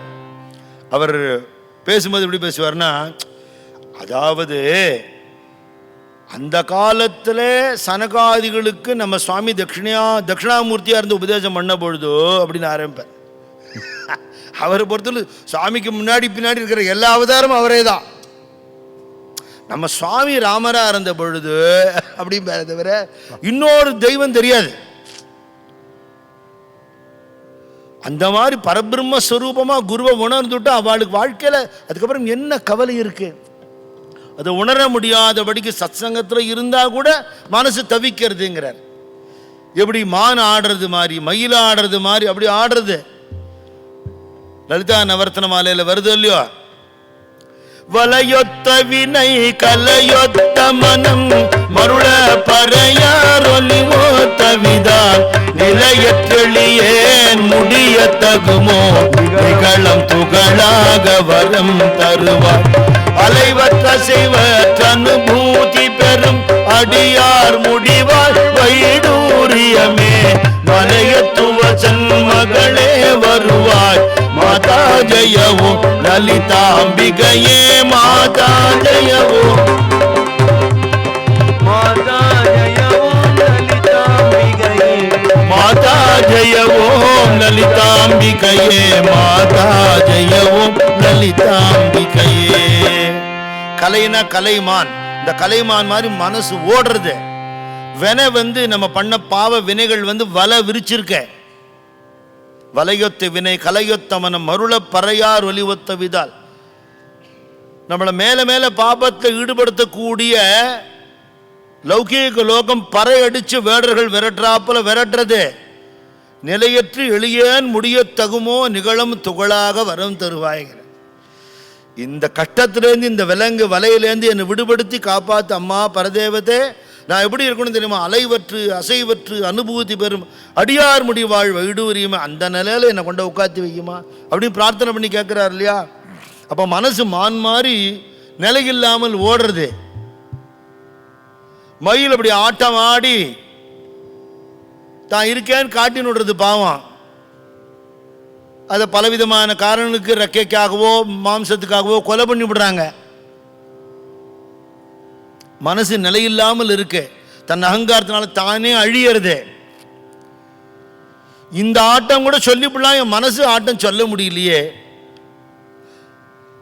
மனமாடும் ஆட்டத்திற்கு அளவே இல்லை, அளவில்லா. நான் படுற கட்டத்து பூரா இதான் காரணம் தெரியறது. அளவில்லா ஆட்டத்தால் அகிலத்தில் அலைகின்றேன், அரும்பாடு பட்டும் உள்ளே அமைதி இல்லை. லௌகீகத்தை நினைக்க நினைக்க நினைக்க துக்கம், சுவாமியை நினைக்க நினைக்க ஆனந்தம், சத்சங்கத்தில் இருக்க இருக்க ஆனந்தம். விவகார லோகம் பூரா பிரச்சனை, அதை தவிர அங்கே ஒன்றுமே கிடையாது. அப்போ நம்ம எவ்வளவுக்கு எவ்வளோ முடியுமோ அவ்வளோ நம்ம மைண்டா சுவாமிகிட்ட திருப்பணுமே தவிர வேற உபாயம் இல்லை. அதுக்காக காட்டுக்கு போக வேண்டாம், வனத்துக்கு போக வேண்டாம்ங்கிறதுக்கு தான் தபோவனம்னு ஒன்று உண்டாக்கினார். நீ ரியல் ஃபாரஸ்ட்டுக்கு போகாத, தபோவனத்துக்கு வா. இங்கே உனக்கு அமைதி கிடைக்கும், சாந்தி கிடைக்கும். குடும்பத்தோடு வாங்க, தங்குங்க. சுவாமி காலத்துலேருந்தே வந்து தங்கி இருப்போமே, இங்கேயே இருக்கலாமே. பரவாயில்லைக்கெல்லாம் தங்குறதுக்கு இடம் கொடுத்து, சாப்பாடு கொடுத்து, தானே அவளுக்கு வேணுங்கிற உபச்சரணை எல்லாம் பண்ணி கொடுத்து, 5 மணிக்கு காப்பினா தானே காப்பி ஆக்கி கொண்டு போய் கொடுத்து, இதெல்லாம் எங்கேயும் கேட்கக்கூட முடியாது. பக்கத்து இருந்து விருந்து உபச்சரணை பண்ணி அவளுக்கு வேணுங்கிற மனசு சௌக்கியத்தை உண்டாக்கி, கஷ்டங்களை தீர்த்து, ஆத்தியாத்மிக வாழ்க்கையில் ஒருபடி மேலே ஏற்றி, எல்லா பக்கமும் அவளை டேக்கிள் பண்ணி, இந்த சுவாமியை பார்க்காம இருக்க முடியாது, தபோவனத்துக்கு வராமல் இருக்க முடியாதுங்கிற நிலைமையை உண்டாக்கிடுவார். ஆனால் அண்டி வந்தேன் ஞானானந்த வள்ளலேங்கிற.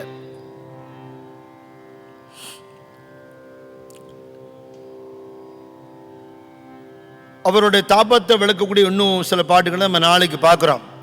அதில்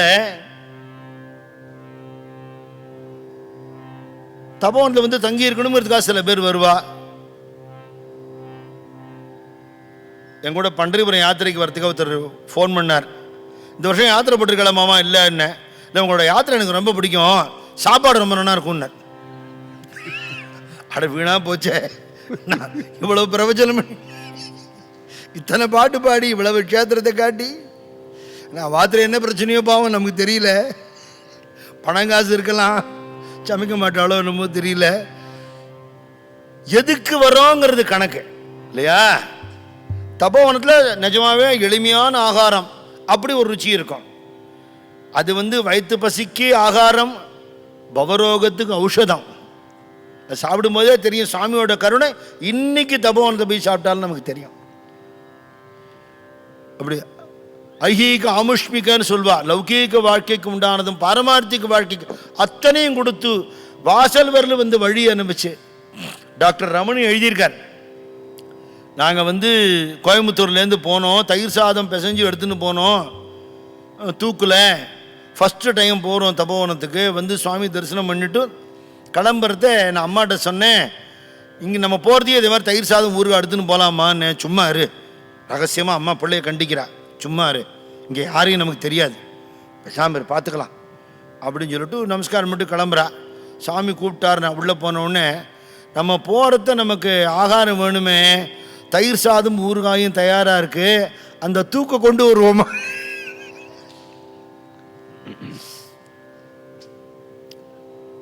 இன்னொரு பக்தர் ஆன்வர்டு ஜேர்னியில் டிக்கெட் வாங்கிட்டு வந்து விட்டார், பர்ஸை தொலைச்சி விட்டார். ரிட்டர்ன் ஜேர்னிக்கு காசு இல்லை. கொஞ்சம் கௌரவமான ஆள், ஒருத்தர் கேட்கறதுக்கு பிடிக்கல. ரொம்ப பழக்கமான வளர்ந்தால் கேட்கலாம் அப்படின்னு பார்த்துட்டே இருக்கிறத நல்ல வழியாக தெரிஞ்ச ஒருத்தர் வந்துவிட்டார்.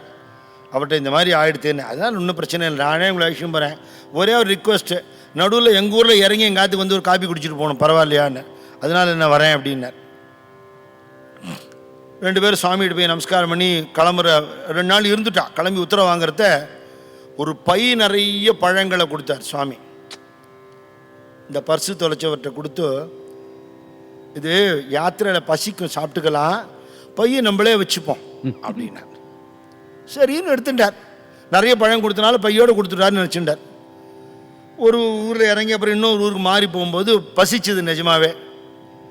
பழங்கள்லாம் சாப்பிடலாமே அப்படின்னுட்டு நல்ல பழுத்த பழமாக கனிஞ்சதான் முதல்ல சாப்பிட்ருவோம், மாக்கையெல்லாம் அப்புறம் சாப்பிடலான்னு பைக்கு அடியில் கை விட்டா, இவர் ஊருக்கு போகிறதுக்கு வரல, பஸ் சார்ஜ் இருக்குள்ள. நாமாஜி சொல்லியிருக்காரு இதே மாதிரி. ஒரு தினம் அவர்கிட்ட கையில் காசு இல்லாமல் ரிட்டர்ன் ஜேர்னிக்கு வழி இல்லை, நடந்து வரணும் தீர்மானம் பண்ணிட்டாராம் மெட்ராஸுக்கு. யார்கிட்டையும் கேட்கக்கூடாது அப்படின்ட்டு. அதனால சாமிகிட்ட உத்தரவு வாங்கலை, கிளம்பிட்டார். எப்படி போகிறேன்னு கேட்பார் சாமி. திருவண்ணாமலை வழியாவா விருப்புரம் வழியாவா எப்படி போக வேண்டியா பஸ்ஸான்லாம் கேட்பார். அதனால சொல்லாமல் கொள்ளாமல் கிளம்பிட்டார். இவர் இப்படி மாட்டுத்தொழுவம் பக்கம் போகலாம்னு அங்கே நின்றுட்டுருக்கார். என்ன இங்கேன்னார். ஒன்றும் இல்லை சாமின்னு. சரி இப்படி உள்ளே போவோம் அப்படின்னு. அப்புறம் கோயிலை 2 சுற்றிட்டு அப்படி அந்த ஆஃபீஸ் வழியாக அந்த பக்கம் அங்கே வந்து நின்றுட்டுருக்கார். இந்த வாசல் நின்றுட்டுருக்கார். எந்த வழியாக வந்தாலும் அங்கே நின்றுட்டுருக்கார். அப்புறம் அவர் பார்த்துட்டு என்ன சிரமம் அப்படின்னார். இதை மாதிரி சாமிக்கு தெரியும், என் சாமிகிட்ட கேட்குறதுக்கு என்ன தயக்கம் அப்படிங்கிறார். எவ்வளவு கருணை. கணபதி மாமாவுக்கு ஒரு சமயம் 5 ரூபா பணம் கொடுத்தார். பணம் கொடுக்குறாரு சுவாமின்னு. சாமிக்கு 1000 கை, ஒரு கையால் கொடுக்கும், இன்னொரு கையால் வாங்கிப்போம் அப்படின்னு. இப்படி ஒரு எல்லை இல்லாத ஒரு கருணை இல்லையா? அந்த கருணையை அனுபவிச்சுட்டு பிரசாதமாக அதை ஏத்துண்டு வருதுங்கிறது ஒன்று. இந்த நிலைமை நமக்கும் வரணும்னு நினைக்கிறது. அந்த சுவாமியுடைய அவரோட கருணை என்னவோ, அவருடைய சேவை என்னவோ, இதுக்கு நான் பாத்திரமாகி அந்த ஞான தீபத்துடைய ஒரு அகல் விளக்காக நானும் ஆகணுங்கிற எண்ணம் ஒன்று. அப்போ அதுதான் நமக்கு இந்த பாடல்களாக வெளிப்படுறது. அதை நம்ம நாளைக்கு பார்க்கலாம். ஞானானந்தா நமோஸ்துதே, ஞான பண்டிதா நமோஸ்துதே, ஞான சத்குரு நமோஸ்துதே, ஞானானந்தா நமோஸ்துதே, அத்புத சரிதா நமோஸ்துதே, ஆனந்த ரூபா நமோஸ்துதே, இன்ப பொருளே நமோஸ்துதே, ஈசன்யே நமோஸ்துதே, கும்பர்கள் தருவே நமோஸ்துதே, பூமை கழுசிதவா நமோஸ்துதே, எங்கள் தெய்வமே நமோஸ்துதே, ஏழை கெளியாய் நமோஸ்துதே, ஐங்கர பிரியனே நமோஸ்துதே, ஐயம் தீர்ப்பாய் நமோஸ்துதே, ஒப்பில்லா மணியே நமோஸ்துதே, ஓம்கார பொருளே நமோஸ்துதே, ஔஷதம் நீயே நமோஸ்துதே, அனைத்தும் நீயே நமோஸ்துதே, ஞான சத்குரு நமோஸ்துதே, ஞானானந்தா நமோஸ்துதே.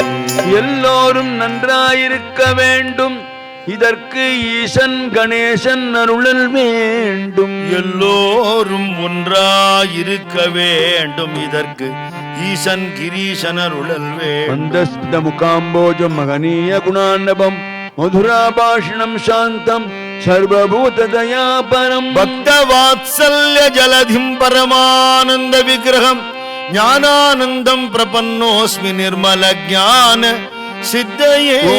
ஞானானந்தம் ஞானானந்தம் ஞானானந்தம் ஞானா